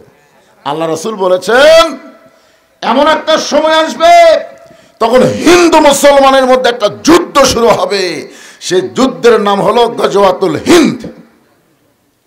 এই যুদ্ধে যে সমস্ত মুসলমান দুনিয়া থেকে বিদায় নেবে, রাসূল বলেছেন তাকে বদরই শহীদদের সঙ্গে আল্লাহ কবুল করে নেবে। তাহলে আমাকে লাভ না লস? আমরা মরে গেলেও জান্নাত, বেঁচে থাকলেও লাভ। আর হিন্দুকের খবর কি? মরে গেলে। এই জন্য মুসলমান কোনো কিছুকেই ভয় করে না, কারণ মুসলমান বিশ্বাস করে মিনহা খালাকনাকুম অফিহা নুয়ুদিকুম অমিনহা নুখরিজুকুম তারাতান উখরা। আল্লাহু আকবার। আমরা আল্লাহর প্রশংসা কেন করব? আপনারা একজন বললেন আল্লাহ সুস্থ রাখছে তাই না, এটাও কারণ, কিন্তু এক নম্বর কারণ হলো আল্লাহ দয়া করে, রহম করে আমাদেরকে মুসলমানের ঘরে মুসলমান হিসাবে কবুল করেছেন। যদি হিন্দুর ঘরে পাঠাতো তাহলে আমাদের অবস্থাটা কি হতো? যদি ইহুদি খ্রিস্টানদের ঘরে আল্লাহ পাঠাতো আমাদের করার কিছু আছে? কিন্তু আল্লাহ ওই সকল ঘরে না পাঠায় সরাসরি আমাদেরকে মুসলমানের ঘরে কবুল করেছেন। খুশি না বেজার? তাহলে জবান খুলে বলি আলহামদুলিল্লাহ। এখানে কোনো গল্প করা চলবে না, একে কোনো কথা চলবে না বাজান। আছেন আমার মুক্তার, আছেন আমার ব্যারিস্টার, শেষ বিচারের হাইকোর্টেতে তিনি আমায় করবেন পার। আমি পাপী রাসূল জাবিন্দার। আমাদের ভাগ্য কত ভালো। রাসূল বলেছেন কেউ যদি সারা জীবন পাপ করে আর মৃত্যুর সময় যদি ঈমানের সাথে মৃত্যুবরণ করতে পারে, আমি রাসূল ওয়াদা দিয়ে দিলাম তাকে জান্নাতে না নিয়ে আমি রাসূল জান্নাতে যাব না। চিন্তা করছেন যে সারা জীবন যদি আমরা পাপ করি আর মরার সময় যদি ঈমানের সাথে বিদায় নেই, রাসূল আমাদের উকিল হবেন, আমাদের ব্যারিস্টার হবেন, আল্লাহর সামনে আমাদের ওকালতি করে আমাদেরকে জামিন করে জান্নাতে পৌঁছে দিবে। এমন একজন নবী পাওয়াতে খুশি না বেজার? এখন আপনাদের কাছে আমার প্রশ্ন হলো, আমাদের নবী কি শুধুই নবী? না না না, আমরা কিন্তু দরুদ শরীফের মধ্যে আরবিতে বলে দিছি, বাংলাতে হয়তো বোঝেননি। আল্লাহুম্মা সাল্লি আলা সাইয়্যিদিনা মুহাম্মদ। কি বলছেন? না না না, এই যে সাইয়্যিদিনা শব্দের অর্থ কি? আচ্ছা, এই সর্দার না কয়ে নেতা কোয়া যায় না? সর্দার একটু ছোট ছোট মনে হয়, এই লোকটা গ্রামের সর্দার না, নেতা বলে একটু বেশি পাওয়ারফুল মনে হয় না? তা আমাদের নবী কি সর্দার না নেতা? কেমন নেতা? আমার নেতা, তোমার নেতা। যারা না বলে মুখ বন্ধ করে থাকলেন থাকেন, কোনো অসুবিধা নেই। অসুবিধা আপনার। এই একটা স্লোগানে হয়তো আল্লাহ আপনাকে জান্নাতে কবুল করতে পারে। জোরে কোন পারে? কে পারে না? আপনি কি মনে করছেন নামাজ দিয়া, রোজা দিয়া, হজ দিয়ে আপনি জান্নাতে যাবেন? আল্লাহ কোরআনে বলেছে ওয়াবতাগু ইলাইহি ওসিলা, যে কোনো একটা ওসিলায় আল্লাহ তোমাকে নাজাত দিয়ে দিব। জোরে কোন সুবহানাল্লাহ। আজকে যারা লেফের মধ্যে না ঢুইকা, তুষকের মধ্যে না ঢুইকা, এই ঠান্ডার মধ্যে, শীতের মধ্যে যারা জান্নাতের বাগানে আছেন, এই ওসিলা আল্লাহ আমাদের জান্নাত দিবার পারে। জোরে কোন পারে কি পারে না? মুসলমানের বাচ্চা মেলার মধ্যে কথা কয়, দেখছেন? মুসলমানের বাচ্চা, আরে আফসোস লাগে, আফসোস যে তুমি মুসলমানের সন্তান হয়ে আজকে কোরআনের মাহফিল বাদ দিয়ে তুমি মেলার মধ্যে গল্প করো। এত রাত এখনো তোমার মেলা শেষ হয়নি, কি বলেন? এই জন্যে এটা একটা ওসিলা হতে পারে। বিশ্বাস করতেছেন না নাকি? আচ্ছা, আল্লাহ কোরআনই বলেছেন ওয়াবতাগু ইলাইহি ওসিলা, আমি তোমাদের নাজাতের ব্যাপারে ওসিলা অন্বেষণ করবো। জোরে কোন সুবহানাল্লাহ। কারণ আল্লাহ তোমাকে জান্নাত দিবেই, দিবে না? দিবেই, কিন্তু কোন ওসিলাই দিবে? হতে পারে আজকের এই মাহফিলের ওসিলাই, এই বাবা, এখন তুমি আবার কি শুরু করলে? কি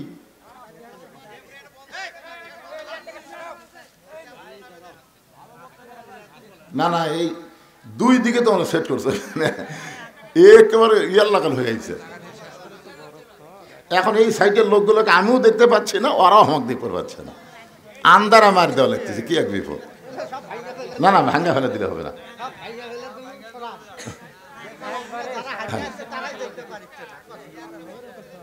হইচই না করে, এখানে অসংখ্য রহমতের ফেরেশতা, আপনাদের চাইতেও ফেরেশতা এখানে বেশি। কম না বেশি?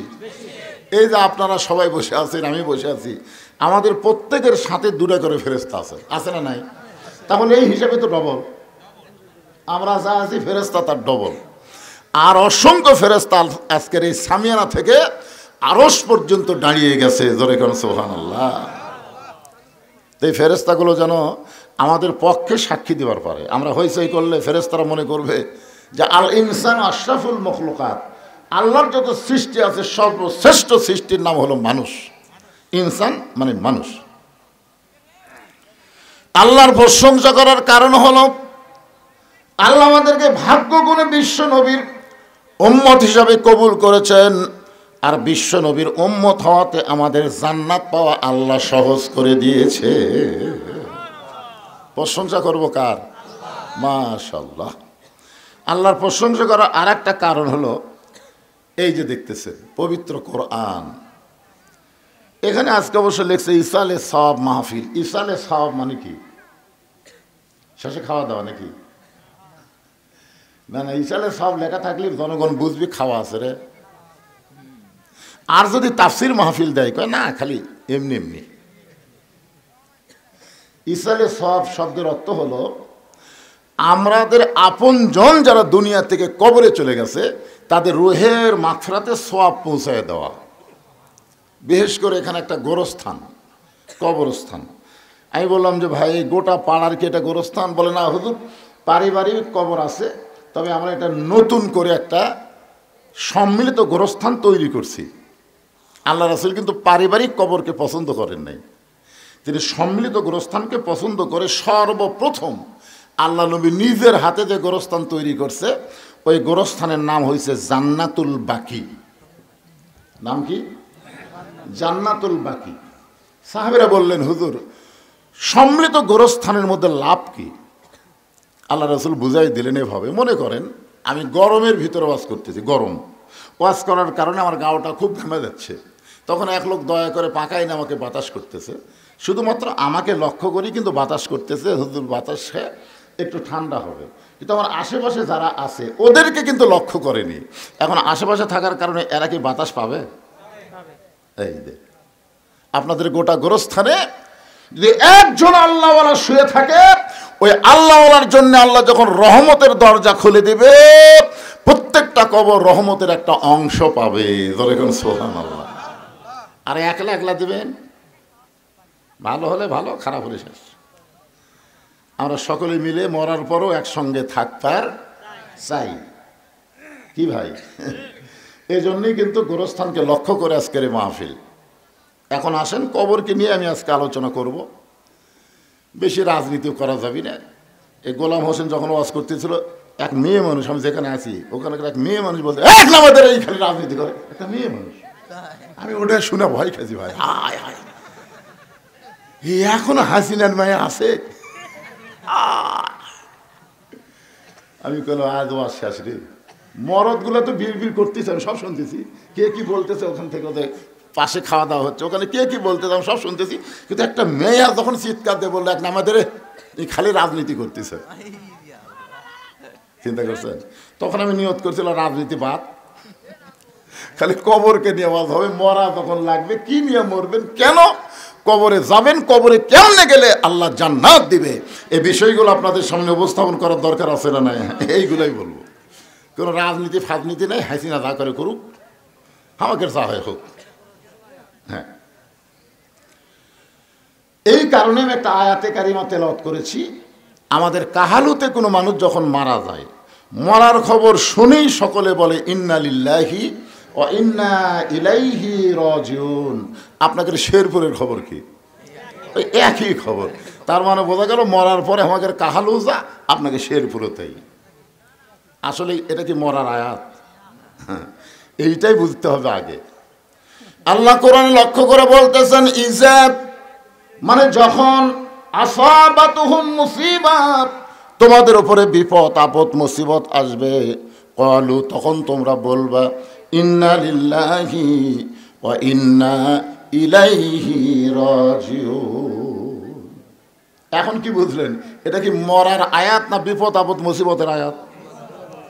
কারণ এখানে তো অ্যাঙ্গেলে নাই, ডাইরেক্ট। একের শাব্দিক অর্থ আপনাদের শোনা দিলাম। ইজা মানে যখন, আসাবাতুহুম মুসিবা তোমাদের উপরে বিপদ আপদ মুসিবত আসবে, আল্লাহ বলতেছেন ক্বালু তখন তোমরা বলো ইন্না লিল্লাহি ওয়া ইন্না ইলাইহি রাজিউন। এখন যে আপনারা ইন্না লিল্লাহ পড়েন মানুষ মরার পরে, এই ইন্না লিল্লাহর বাংলা অর্থ কি?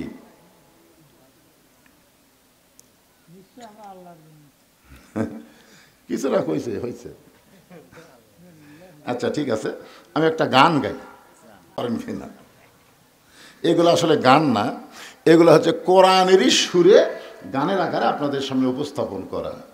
কোন বনেরই পাখি তুমি আইলারে কোন বনে, আবার কোন বনেতে যাইতে হবে পড়ছে নাকি মনে। বুঝতে পারছেন? আমি একটু সহজ করে দিই। আমরা কোথায় ছিলাম, আমরা কোথায় আসলাম, আবার কোথায় যাব। একজন ভাই বলতেছে আমরা জান্নাতে ছিলাম। জান্নাতে আপনি আসলেন? আদম আলাইহিস সালাম জান্নাতে ছিল। আদম আলাইহিস সালাম জান্নাতে ছিল। জান্নাতেই যদি থাকবে তাহলে কেন বললেন ওই গাছের কাছে যাইও না? জান্নাতের মধ্যে কোনো হুকুম থাকবে না তো। জান্নাতের শর্ত হলো আলা তাস্তাহি আনফুসুকুম, তোমার মন যা চাবে তুমি জান্নাতে তাই করতে পারবে। জোরে কোন সুবহানাল্লাহ। আদম আলাইহিস সালামকে আল্লাহ কি বলছেন? ওই গাছের কাছে যাইও না। তার মানে বোঝা গেল জান্নাতে হুকুম আছে, সব গাছের কাছে যাবা, ওটার কাছে যাওয়া হবে না। এর মানে বোঝা গেল ওটা জান্নাত নয়। জান্নাতে যাইতে গেলে শর্ত হলো ফাদখুলি ফি ইবাদি ওয়াদখুলি জান্নাতি। এই আয়াতের বাংলা অর্থ হলো তুমি যখন আল্লাহর ইবাদতকারী বান্দা হয়ে যাবে তুমি তখনই জান্নাতে প্রবেশ করবে। ইবাদত করা ছাড়া জান্নাতে প্রবেশ করা যাবে হ্যাঁ, একে ডাইরেক্ট ফাদখুলি ফি ইবাদি ওয়াদখুলি জান্নাতি। এখন আমরা বলবো আমরা জান্নাতে ছিলাম না, আমরা একটা জগতের মধ্যে ছিলাম। সে জগতের নাম হলো আলমে আরওয়াহ। আলমে আরওয়াহ, রুহের জগৎ। এই রুহের জগৎ থেকে আল্লাহ আমাদেরকে পাঠাইলো দুনিয়ার জগৎ। এই দুনিয়ার জগৎ থেকে আমরা যাব কবরের জগৎ। জোরে কোন ঠিক কিনা? আল্লাহ রাসূল বলেন সর্বশেষে যেই ব্যক্তি দুনিয়া ছাড়বে কবরের জগতে তাকে কম পক্ষে 50,000 বছর থাকা লাগবে। কত বছর? বিশ্বাস করতেছেন না নাকি? আফসোসের কিছুই বোঝা যাচ্ছে মনে হয় কি। সর্বশেষে যেই ব্যক্তি মৃত্যুবরণ করবে কবরের জগতে তাকে 50,000 বছর থাকা লাগবে। যে দুনিয়ার জগতে আমাকে কোনো কি নাই, নিশ্চয়তা আছে নাকি? আপনি যে 3তলা 4তলা বাড়ি বানাচ্ছেন আর বারবার ঘাড় কাট করে দেখতেছেন, কি দেখো ভাই? রড বার করে রাখছি হুজুর, আর একতলা করবো, আর একতলা। দুই কান্দের ফেরেশতা কয় পাগলা উপর দিকে তাকাস না রে, তোর বাড়ি 3তলা না, তোমার জায়গা হলো নিচতলা। জোরে কোন কি তলা? নিচতলা। একতলা না, নিচতলা মানে কি? আন্ডারগ্রাউন্ড। এখন নিচ তলায় যদি আমরা যাওয়ার চাই, আল্লাহ বলেছেন কোনো সমস্যা নাই। ইয়া আইয়ুহাল্লাযীনা আমানুত্তাকুল্লাহা হাক্কা তুকাতিহি ওয়া লা তামুতুন্না ইল্লা ওয়া আনতুম মুসলিমুন। কোনো সমস্যা নাই, যদি মুসলমান হয়ে মরতে পারো, তোমাদের নিচতলা কবরকে আমি আল্লাহ জান্নাতের বাগান বানায়া দেব। তার মানে কি বুঝতেছেন, কি হয়ে মরা লাগবে? আমরা কার ঘরে জন্ম নিছি? মুসলমানের ঘরে জন্ম নিলাম, অথচ আমাদেরকে আল্লাহ বলতেছেন মুসলমান হয়ে তোমাকে মরা লাগবে। এখানেই তো মারিফতের পেঁয়াজ। কিন্তু মুসলমানের ঘরে জন্ম নিলাম, আবার আল্লাহ কেন বলতেছেন মুসলমান না হয়ে মরিস না রে? তার মানে বোঝা গেল মুসলমানের ঘরে জন্ম নিয়ে অনেকে কাফের হয়ে মরে, আবার অনেকে কাফেরের ঘরে জন্ম নিয়ে মুসলমান হয়ে মরে। জোরে কোন কথা ঠিক কি না কথা বলে? মুসলমানের ঘরে জন্ম নিয়ে কোরআনের কথা বললে কয় রাজনীতি করতেছে। ওই কি মুসলমান? আল্লাহর কোরআনের আইন বাংলাদেশে চালু হবে, এই কথা শোনার পরে যার কলিজার মধ্যে কষ্ট হয়, বুঝবেন ও মুসলমান না, ও হলো মুনাফিক নম্বর 1। জোরে কোন কথা ঠিক কিনা? 1 নম্বর মুনাফিক। নবীর পিছনে নামাজ পড়ে, নবী হলেন ইমাম, সামনে কাতারের মুসল্লি, পাগড়ি ঠিক আছে, দাড়ি ঠিক আছে, জুব্বা ঠিক আছে, সব 1 নম্বর। কিন্তু কোরআনের একটা আয়াত যখন নাজির হলো তখনই ওই ধরা খেল। আর টুপি পাগড়ি জুব্বার মধ্যে যে কি মাল লুকাইছিল এটা আগে নবীও বুঝবার পারেনি, কিন্তু যখন কোরআনে একটা আয়াত নাজিল হয়েছে তখন এই ধরা খাচ্ছে। আয়াতটা হলো ইয়া আইয়ুহান নাবিয়্যু হারজিল মুমিনিনা আলাল কিতাল। ওগো নবী, যাদেরকে কাতারবদ্ধ করে জামাত নামাজ আদায় করতেছেন তাদেরকে কাফের বেঈমানদের বিরুদ্ধে সৈন্য হিসাবে গড়ে তোলেন, কারণ যে কোনো সময় মক্কার কাফেররা মদিনা আক্রমণ করতে পারে, আর মদিনা আক্রমণ করলে আপনি নামাজ দিয়া রোজা দিয়া মদিনা রক্ষা করতে পারবেন না, ওই কাফেরদের বিরুদ্ধে অস্ত্র ধরা লাগবে। কার কথা? আল্লাহর কথা। এই আয়াত যখন নবী সাহাবীদের সামনে বললেন, এই সামনে কাতারের মুসল্লি ওই মন খারাপ করে নবীকে বলতেছে, হুজুর এটা না গন্ডগোলের আয়াত। আব্দুল্লাহ বিন উবাই। আপনারা বলেন এটা গন্ডগোলের আয়াত। আজকে যদি ভারতেরা বাংলাদেশকে আক্রমণ করে, আমরা তখন মসজিদে যাই বলব দোয়া করবো, আল্লাহ আল্লাহ আল্লাহ ভারতের হাত থেকে আমাদের দেশকে রক্ষা করো আল্লাহ। এই দোয়া করার টাইম আছে? এই আয়াত নাজিল হওয়ার পর আর দোয়া করার সময় আছে? যার যা আছে ইমানের বলে বলিয়ান হয়ে হিন্দুদের বিরুদ্ধে যুদ্ধ করা লাগবে। জোরে কোন কথা ঠিক না? এই আয়াতই যদি মক্কার কাফেররা মদিনা আক্রমণ করতে আসে, আপনি দোয়া দিয়া, দরুদ দিয়া, নামাজ দিয়া, রোজা দিয়া আপনি মদিনা রক্ষা করতে পারবেন না, বরং ওদের বিরুদ্ধে অস্ত্র ধরা লাগবে। এ কথা কার? এখন এই জুব্বালা কি কয়? আজকে যারা বলতেছে রাজনীতি করতেছে, এরা কি? এই একই মাল। আল্লাহর নবী চমকে গিয়ে বললেন, মাবুদ, সামনে কাতারের মুসল্লি হইয়া তোমার আয়াতকে গন্ডগোলের আয়াত বলতেছি কে? একটা আমি চিনবার পারতেছি না। সঙ্গে সঙ্গে আল্লাহ আয়াত নাজিল করলেন, অমিনান নাসি মাইয়াকুলু আমান্না বিল্লাহি ওয়া বিল ইয়াউমিল আখিরি ওয়া মা হুম বিমুমিনিন। আল্লাহ বিশ্বাস করে, আখিরাতকে বিশ্বাস করে, আমি আল্লাহ বলতেছি ওই মুমিনই নয়, ও হলো মুনাফিক। জোরে কোন কি কথা কর না কেন? তো আমরা পাপী হতে পারি, গুনাহগার হতে পারি, কিন্তু আমরা মুনাফিক হতে পারবো না। জোরে কোন কথা ঠিক কি না? আপনারা বলেন তো মুনাফিকের জায়গা কোথায়? ওপরে না নিচে?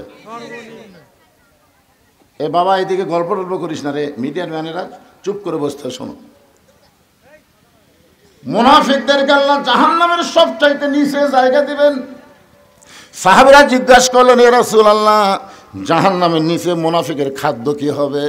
রাসূল বলেন, ওপরে যে কাফের থাকবে, ওই কাফেররা যে পেশাব পায়খানা করবে, ওই পেশাব পায়খানা হবে মুনাফিকের খাদ্য। তাহলে কাফেরের পেশাব পায়খানা হলো মুনাফিকের খাদ্য। এখন আপনারা বলেন, আমরা কিছু মুনাফিক হবার চাই? তাহলে কি হয়ে মরা লাগবে? মুসলমান হয়ে মরতে গেলে আমাদের করণীয় কি? এই যে একটা গজল আছে, কিন্তু যেদিন ডাক পড়িবে কবর মাঝে যাইতে, জোগাড় কিছু করছ বন্ধু তার মাঝে বিছাইতে। আপনার বলেন তো কবে ডাক পড়বে? এই দেখেন কি বলতেছে, কিন্তু যেদিন মানে সময় বান্ধা দেয়নি বাজান, যেটা আল্লাহ বলতো যা তুই যাচ্ছ যা, তুই 60 বছর বাঁচব, তুই 70 বছর বাঁচব রে, তোকে আমি সময় 70 বছর দিলাম, তাহলে 50 বছর যা ইচ্ছা তাই করে 51 থেকে একেবারে তৌবা তাসির করিয়া বুঝলেন আমি যা হুসি দিন গুনতেছি। এই সবাই বলে বয়স বাড়ে, আমি বলি কমে রে। একটু মনোযোগ দিয়ে শুনবেন, যে কোনো সময় যদি আমাদের মৃত্যু হয় তাহলে আমাদের এখন থেকে প্রস্তুতি গ্রহণ করা লাগবে। আর মুসলমানের 1 নম্বর প্রস্তুতি হলো নামাজ। নামাজ যদি না থাকে আপনি ঈমান এবং মুসলমানিত্ব রক্ষা করতে পারবেন না। এখন আসেন মনোযোগ দিয়ে শোনেন, ইজা আসাবাতুহুম মুসিবাতুন ক্বালু ইন্না লিল্লাহি ওয়া ইন্না ইলাইহি রাজিউন।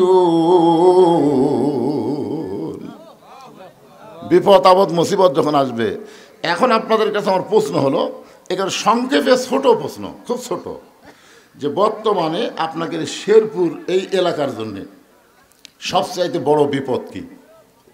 যে বিপদের সময় আল্লাহ ইন্নালিল্লাহ পড়ার হুকুম দিল, কলু মানে কি আল্লাহ ফরজ করে দিল।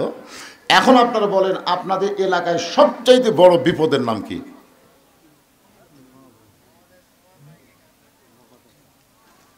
বুঝতে পারতেছেন না? মানে এত বিপদ আপনাদের এলাকায়, কোনটাক বড় কই কোনটাক ছোট কই? আপনারা বলেন তো আজকের এই মাহফিলের জন্য এই মেলাটা রহমত না বিপদ? ওই মেলা দেখার পরে ইন্নালিল্লাহ কে পড়ছেন? কেউ পড়েননি। আপনারা কখন পড়বেন? যখন মরে গেল তখন। ওই মেলার মধ্যে কি চুরির দোকান আছে? আপনারা বলেন তো, কোরআনের মাহফিলের মেলাতে চুরির দোকান, এটা রহমত না বিপদ? আপনার ইন্নালিল্লাহ পড়ছেন? সবচাইতে বড় বিপদ হলো প্রত্যেকটা যুবকের হাতে একটা করে টাচ মোবাইল। জোরে কোন কথা ঠিক কিনা? তা আপনার ছেলে যে টাচ মোবাইলে ঘুরতেছে, আপনি ইন্নালিল্লাহ পড়ছেন? সবচাইতে বড় বিপদ হলো মেয়েরা ঘরের মধ্যে থাকার কথা, সেই মেয়েরা বেপরদা হয়ে রাস্তায় আসা, রহমত না বিপদ? একটা মেয়ে মানুষ দেখে আপনি ইন্নালিল্লাহ পড়ছেন? হ্যাঁ, তার মানে বোঝা গেল আপনার বিপদই বোঝেন না, মানুষ মরে গেলেই বিপদ মনে করেন। সবচাইতে বড় বিপদ মানুষ মরার পরে ইন্নালিল্লাহ কেন পড়ি? এই কারণেই পড়ি, আমাদের জন্য মরাটাই হলো সবচাইতে বড় বিপদ। ও বাংলার মুসলমানেরা শুনে নেন, কোরআনকে যদি আইন হিসাবে গ্রহণ করে, আল্লাহর হুকুম অনুযায়ী নবীর তরিকা মোতাবেক যদি চলতে পারেন, তাহলে মরাটা বিপদ না, মরার মাধ্যমে জান্নাতে প্রবেশ করা যায়। কোন ঠিক কিনা? কিন্তু মানুষ বলে আমরা কেন পড়ি? আমরা মনে করি মরাটাই হলো বিপদ। আল্লাহ রাসূল বললেন, সর্বশেষে যেই ব্যক্তি কবরে যাবে, কবরের জগতে তাকে 50,000 বছর থাকা লাগবে। এই কথা শোনার পরে আমাদের মা উম্মাহাতুল মুমিনিন খাদিজাতুল কুবরা ছোট বাচ্চার মতন কান্না শুরু করে দিলেন। রাসূল বলে, খাদিজা আপনি এমন করে কেন কাঁদতেছেন? খাদিজা বলে, ওগো আল্লাহর নবী, আমি জানি কবরে কোনো দরজা নাই, কবরে কোনো জানলা নাই, কবরে কোনো সাথী নাই, কবরে কোনো বাতি নাই, একা একা 50,000 বছর অন্ধকার কবরে কেমনে থাকবো? এই কথা শোনার পরে আমার চোখটা দর দর করে পানি পড়তেছে। আল্লাহর নবী খাদিজার চোখের পানি মুছা দিয়া কপালে একটা চুম্বন দিয়ে বললেন, খাদিজা, ওই আল্লাহর শপথ করে বলতেছি, ঈমান গ্রহণ করার পরে আপনি আল্লাহর সঙ্গে যে সম্পর্ক গড়ে তুলেছেন, আল্লাহ আপনার কবরকে জান্নাত বানায়া দিবে। সুবহানাল্লাহ। সবাই বলেননি? বলছেন?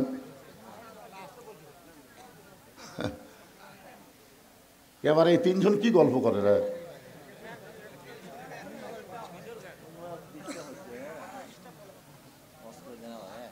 না শোনেন, তাহলে এখানে যে আল্লাহ রাসূল বললেন, কি বললেন শোনেননি? খেয়াল করেননি? এদের তরিকতের লাইনে একটা কথা আছে, খিয়ালেতে রাখো মন, খিয়ালো অমূল্য ধন, খিয়ালো হারাইয়া গেলে সব হবে তার কারণ। আগে যখন আমি ছোটোবেলায় হাল বোতাম, হালুয়া বোঝেন না, আমি সবসময় 2 নম্বর হাল ধরতাম। 2 নম্বর হাল ধরে আমার কোনো সময় ঘুম ধরতো। তো একদিন গরুর পাওয়া ফাল ঢুকছে, আমার আব্বা এসে চর দেখা, এই তুই খেয়াল করে হাল বলছ। আসলে কিন্তু আমার খেয়াল ছিল না, বেখেয়াল হয়ে গেছে, ঢুকে গেছে।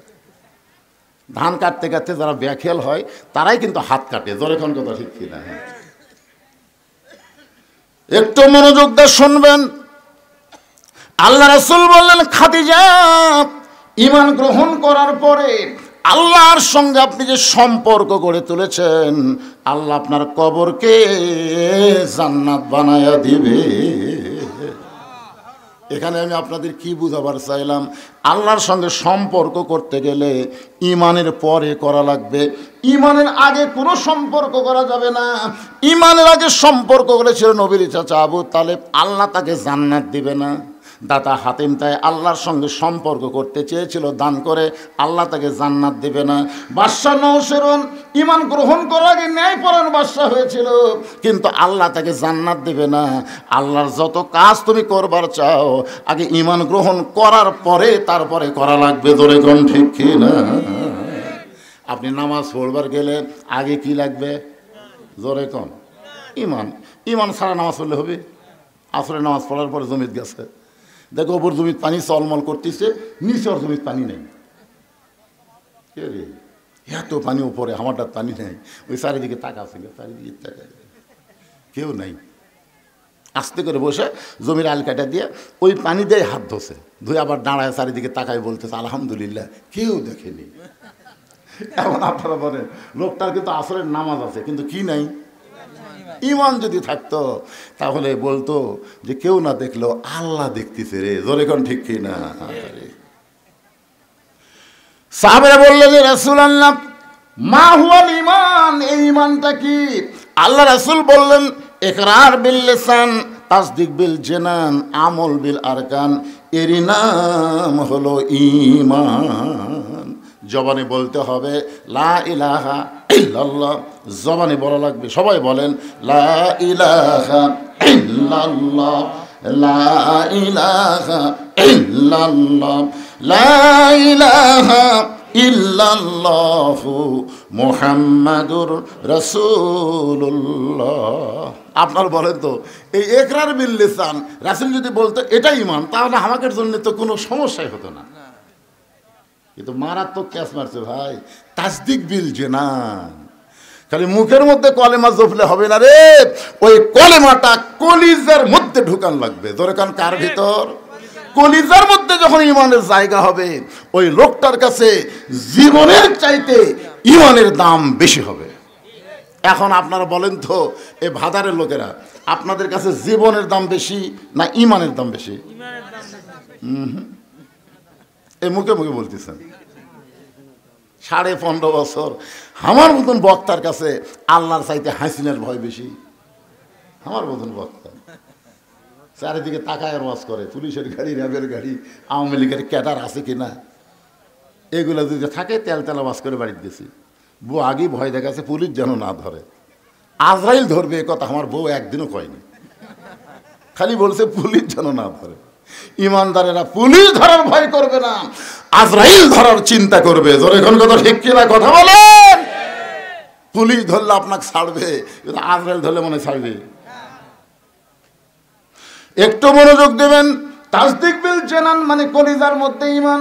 কলিজার মধ্যে যখন কারো ঈমান ঢুকে যাবে, ওই মানুষটা জীবনের চাইতে ঈমানের গুরুত্ব বেশি দিবে। দরকার হলে উকিল বলবে আপনার ফাঁসি হবে রাত্রি 12টায়। নাম হলো মীর কাসেম আলী। নাম কি? মীর কাসেম আলীকে বলেছে রাত 12টায় আপনার ফাঁসি হবে। এখন কয়টা বাজে? 9:30। তাহলে 2 ঘন্টা ঘুম পাড়ি, 2 ঘন্টা ঘুম পাড়ি, তুমি আমাকে ডাক দিও। যদি আমি চেতন না পাই তুমি আমাকে ডাক দিও। উকিল কয় এই মানুষ করে রাত 12টায় ফাঁসি হবি, 9:30 বাজে, 2 ঘন্টা ঘুম পাড়ি, এতক্ষণ চেতন থাকে কি হবি? আল্লাহু আকবার 2 ঘন্টা ঘুম পড়ে, তুমি 8 ঘন্টা আগে আমাকে ডাক দিও, যদি আমি চেতন পাই তাহলে লাগবে না, আর যদি না পাই আমাকে ডাক দিও। উকিল কয় এটা মানুষ না, 3 ঘন্টা পর তার ফাঁসি হবি, আর এই কয় আমি ঘুম পাড়ি।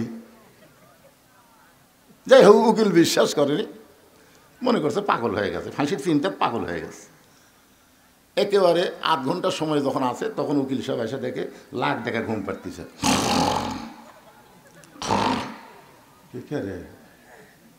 আর 8 ঘন্টা ফাঁসির সময় এখনো ঘুম পাড়ে, ডাক দিছে। লাভ ধরে বলছে, ভাই ফাঁসির টাইম হচ্ছে? না স্যার, এখন 8 ঘন্টা আছে। তাহলে 2 রাকাত নামাজ পড়ি। অজু করে এসে 2 রাকাত নামাজ পড়ে এখানে পাঞ্জাবি টাঞ্জাবি গাওয়াত দিয়ে আতর সুরমা লাগে বলতে চ যাই। আল্লাহু আকবার। উকিল বলতেছে, কোথায় যাবেন? কোথায়?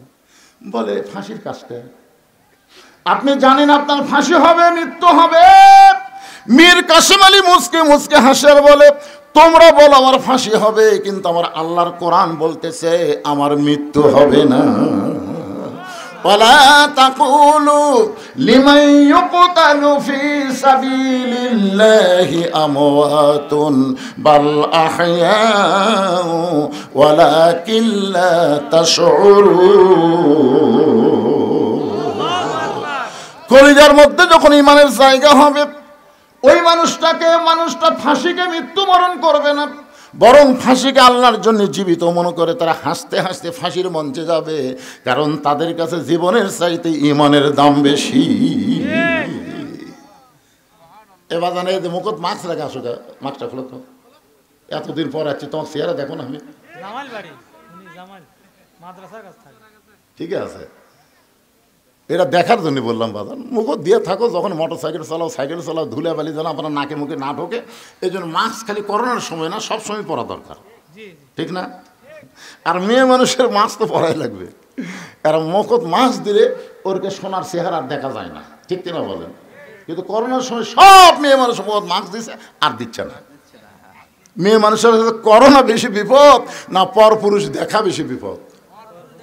ইন্নালিল্লাহ কখন পড়বেন? করোনা এলে আল্লাহ কোরআনে বললেন, অকরোনা ফি বুয়ুতিকুন্না ওয়ালা তাবাররাজনা তাবাররুজাল জাহিলিয়াতিল উলা।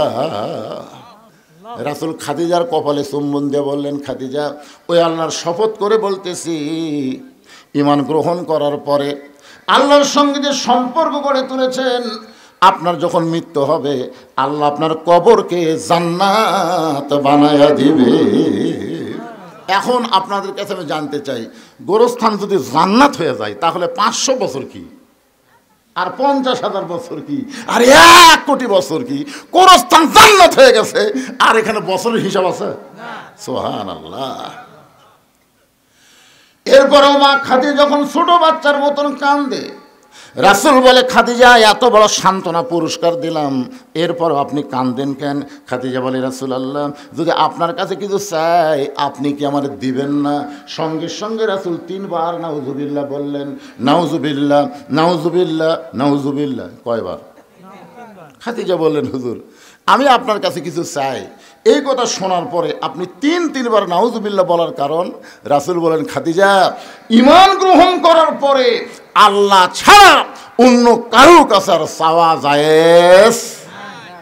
এখন আপনারা আল্লাহ ছাড়া অন্য কারো কাছে চান?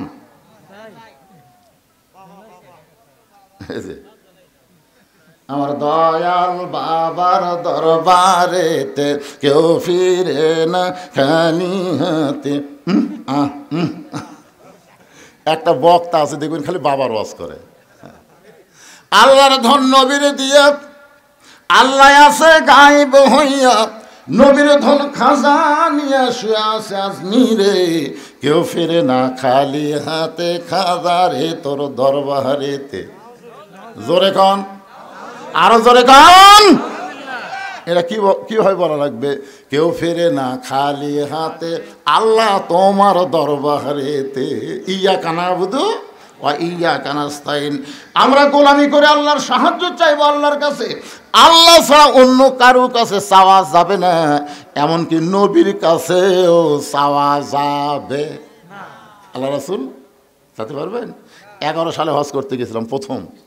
আমরা তো গোরস্থানে যাই, আমরা দোয়া দরুদ পড়ে হাত তুলি না ভাই? আপনারা হাত তোলেন না গোরস্থানে? দোয়া দরুদ পড়ে যারা কবরে আছে তাদের রুহের মাগফিরাতে আমরা দোয়া করি। আমি মনে করছিলাম সবচাইতে দামি, যাকে কবরই বলা যাবে না, আল্লাহ রাসূলের, এটাকে আমরা কি বলি, কবর না রওজা? সবাই বলে ওই যে রাসূলের রওজা, পাশে আবু বকরের কবর, পাশে ওমরের কবর। আমি মানুষের মুখে বলতে শুনেছি, রাসূলের কিন্তু কবর কয়নি, বলে যে রাসূলের রওজার পাশেই আবু বকরের কবর, পাশেই ওমরের কবর। তার মানে বোঝা গেল যে এই আবু বকর ওমর কবর আর রাসূলের কবর না। কারণ কি এখানে রওজা বলার কারণ কি? আমি একটা গজল গাই, দেখেন তো আপনারা বুঝতে পারেন কিনা। গাবো? ইসলামের আলো জ্বলায়া দিয়া নবী শুইয়া আছেন সোনার মদিনায়। আর যদি আমি এভাবে বলি, ইসলামের পতাকা দিয়া নবী মইরা আছেন সোনার মদিনায়। কি মইরা কওয়া যাবে? যদি কই খালি গুনাহ করে। একটু মনোযোগ দিয়ে শুনবেন। আমি বিশ্বাস করি নবী আমার হায়াতুন নবী, এই মনে করে 11 সালে যখন নবীর রওজার পাশে হাত তুলেছি, ইতিমধ্যে 2 পুলিশ এসে আমার হাতের উপর লাঠি দিয়ে ঠাসি দিয়ে বললেন, মান্নু কুল্লু হারাম, মান্নু কুল্লু হারাম। হাত যদি পাতাবার চান কাবার মালিকের কাছে হাত পাতান, মদিনার রওজার পাশে হাত পাতানো হারাম। আমি মনে মনে কইলাম, পুলিশ রে তুই হাসিনিস মনে মনে।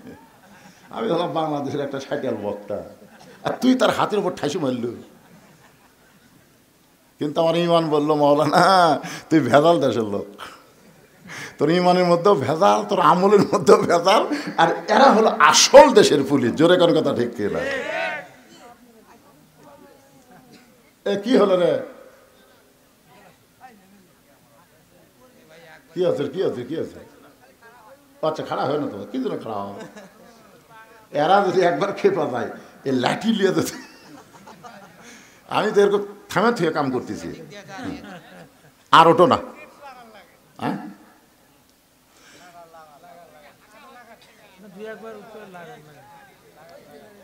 হ্যাঁ কি বলতেছিলাম, কি বলতেছি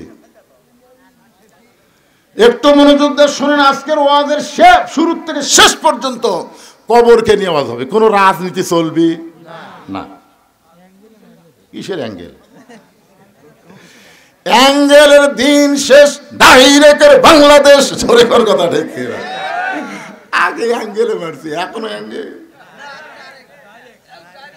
আমি আজ প্রায় 10 বছর থেকে দোয়া করতেছি, আল্লাহ এই অ্যাঙ্গেল আর কতদিন মারবো আল্লাহ। কুলজাল হক ওয়াজাহাকাল বাতিল ইন্নাল বাতিলা কানা যাহুকা। সত্য যখন আসবে, মিথ্যা যখন পালায়ে যাবে, আলো আসলে অন্ধকার আর থাকবে না। জোরে করে কথা ঠিক। হ্যাঁ, কি বুঝলেন? ইউনুস নবীর নামে গজল এমনি এমনি কইলেন? কে যেন হাসিনা বলছে, এই মহা বিপদের মধ্যে আপনি কোন দোয়া পড়তেছেন? হাসিনা বলতেছে, পড়বার গেলে ওর নাম মনে আসে, এই জন্য পড়ি না। লা ইলাহা ইল্লা আনতা সুবহানাকা ইন্নী কুনতু মিনাজ জালিমিন। আপনারা পড়েন না ভাই বিপদ আপদে মুসিবতে? একটু মনোযোগ দিয়ে শুনবেন। আল্লাহর নবী রওজার পাশে হাত তুলবার দেয়নি, বলেছে হারাম। আমার মন বলতেছে 2 টাকার পুলিশ হয়ে আমার মতন মৌলবীর হাতর ঠাসি মারল। তুই আমাকে চিনিস? এটা আমার মন। আর আমার ইমান বলতেছে, মাওলানা তোর ইমানের মধ্যেও ভেজাল, তোর আমলের মধ্যেও ভেজাল।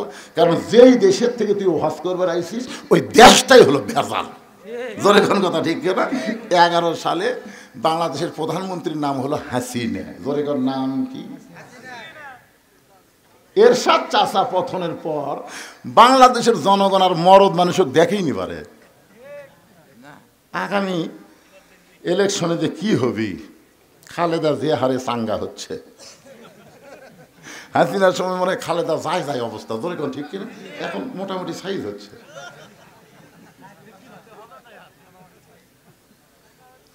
আপনারা একটা সিদ্ধান্ত নেন, মা তারাক্তু বাদি আলা উম্মতি ফিতনাতুন আদর রাজুল মিনান নিসাই রাওয়াহুল বুখারী কিতাবুল ফিতান।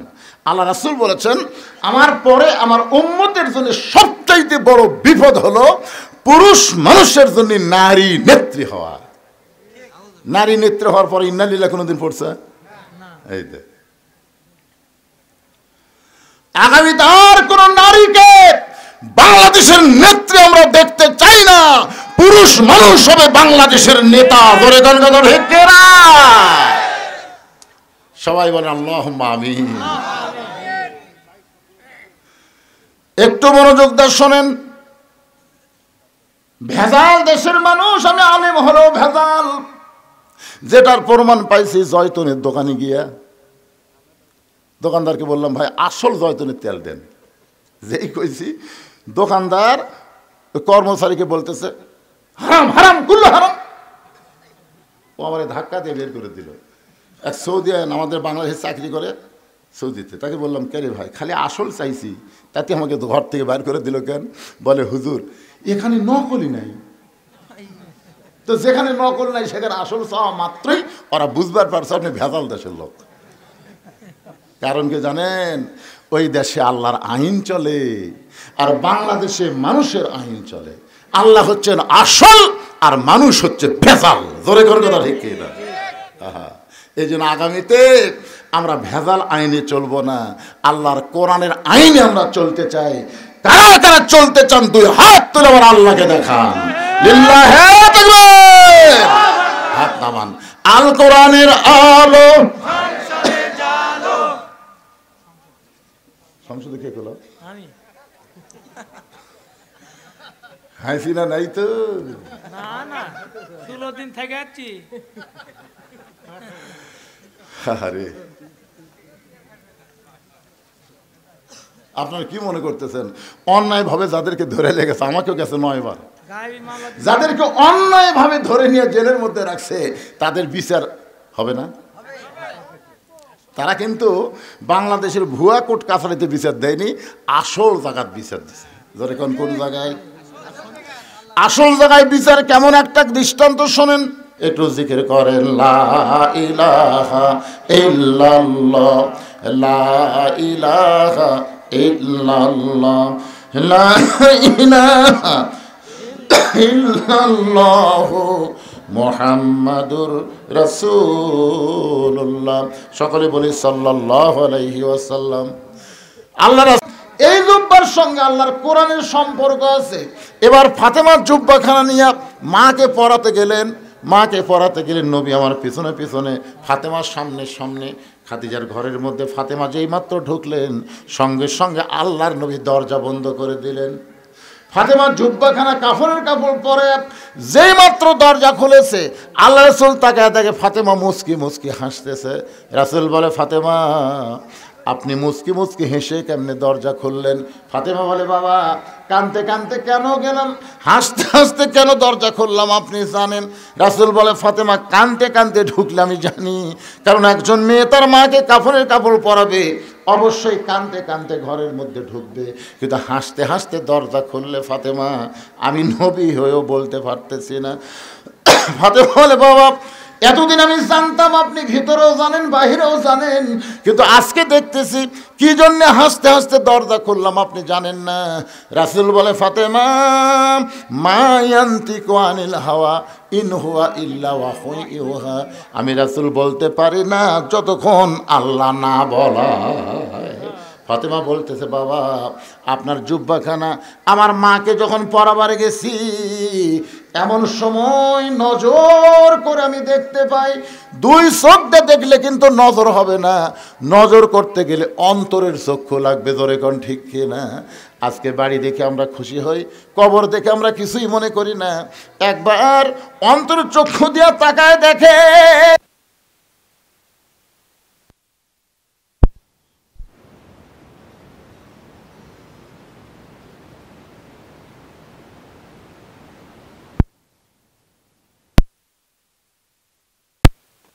আমি নজর করে দেখি আমার মা খাদিজার শরীরে আল্লাহ জান্নাতের পোশাক পরায়া দিছে। সঙ্গে সঙ্গে নবী বললেন, ফাতেমা, আল্লাহ তোমার মায়ের শরীরে জান্নাতের পোশাক পরাবে, এইটা আমি জানতাম মা, কিন্তু সাহস করে বলতে পারি নাই। ফাতেমা বললেন, বাবা কেমনে জানতেন? রাসূল বলে, ফাতেমা, যে এই মহিলাটা সর্বপ্রথম তোমার বাবাকে নবী বলে স্বীকার করেছে, আল্লাহর প্রতি ঈমান এনেছে, আমার মনে হয় আল্লাহর পক্ষ থেকে খাদিজাকে ঈমানের পুরস্কার আল্লাহ দিয়েছে।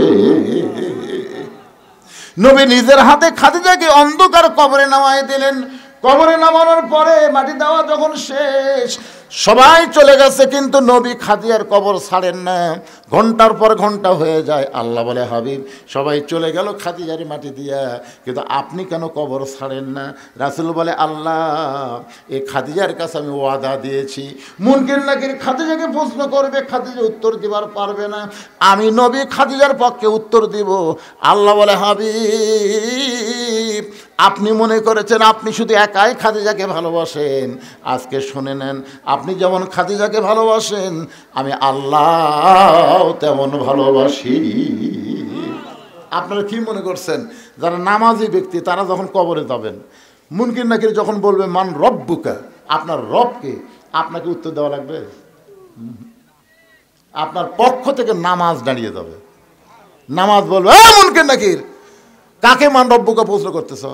মুনকির নাকির বলবে যে শুয়ে আছে কবরে, তাকে বলে, তুই জানিস এখন কেবল আরামের একটু ঘুম দিছে, আর এই ঘুম ভাঙ্গার জন্যে মান রব্বুকা প্রশ্ন করতেছিস?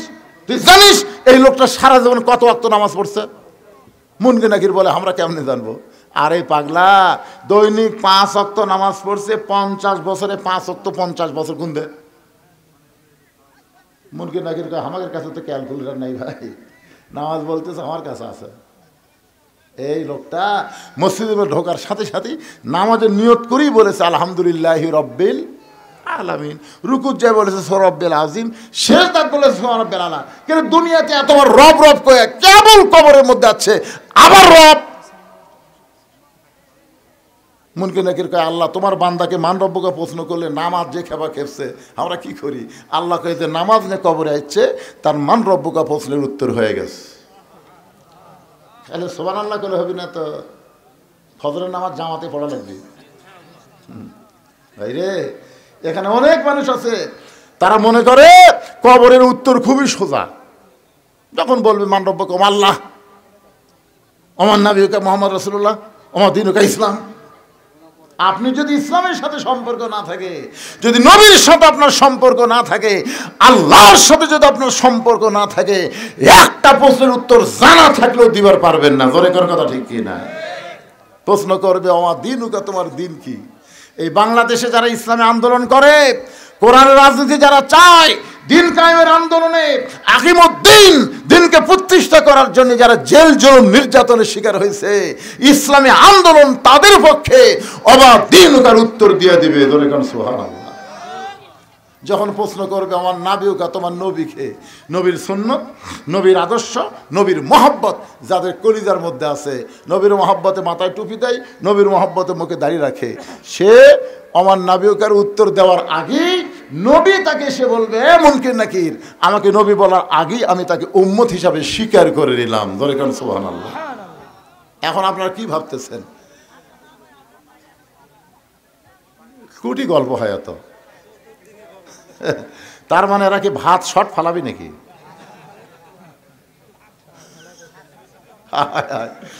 ভিতরে যারা নাই, বাহিরে হইচই করে ভাত খাবার চায়। আল্লাহ, ওয়াজ না শোনা যারা খাবি, এই খাওয়ার পরে কমপক্ষে 5 থেকে 1000 টাকা যেন ডাক্তারের দেওয়া লাগে নাকি?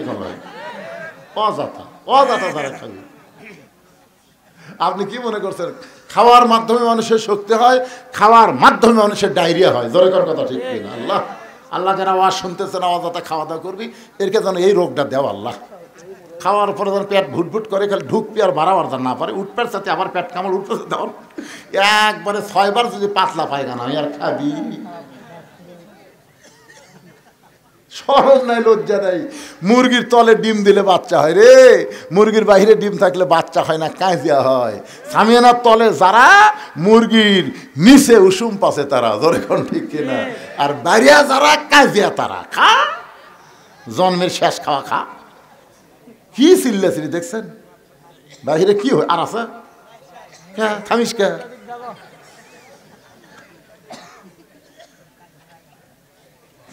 আল্লাহ, ইস্তেগফার পড়েন সবাই। আস্তাগফিরুল্লাহ রব্বি মিন কুল্লি জামবি ওয়া আতুবু ইলাইহি। আস্তাগফিরুল্লাহ রব্বি মিন কুল্লি জামবি ওয়া আতুবু ইলাইহি। আলহাজ সেকেন্দার আলী, না নাম ধরে ধরে এভাবে আদায় করা ঠিক না। উনি কবে ওয়াজ করে যাই কি বিপদত পড়ছি। এখানে আলহাজ সেকেন্দার আলী কে? হ্যাঁ, নাই তো।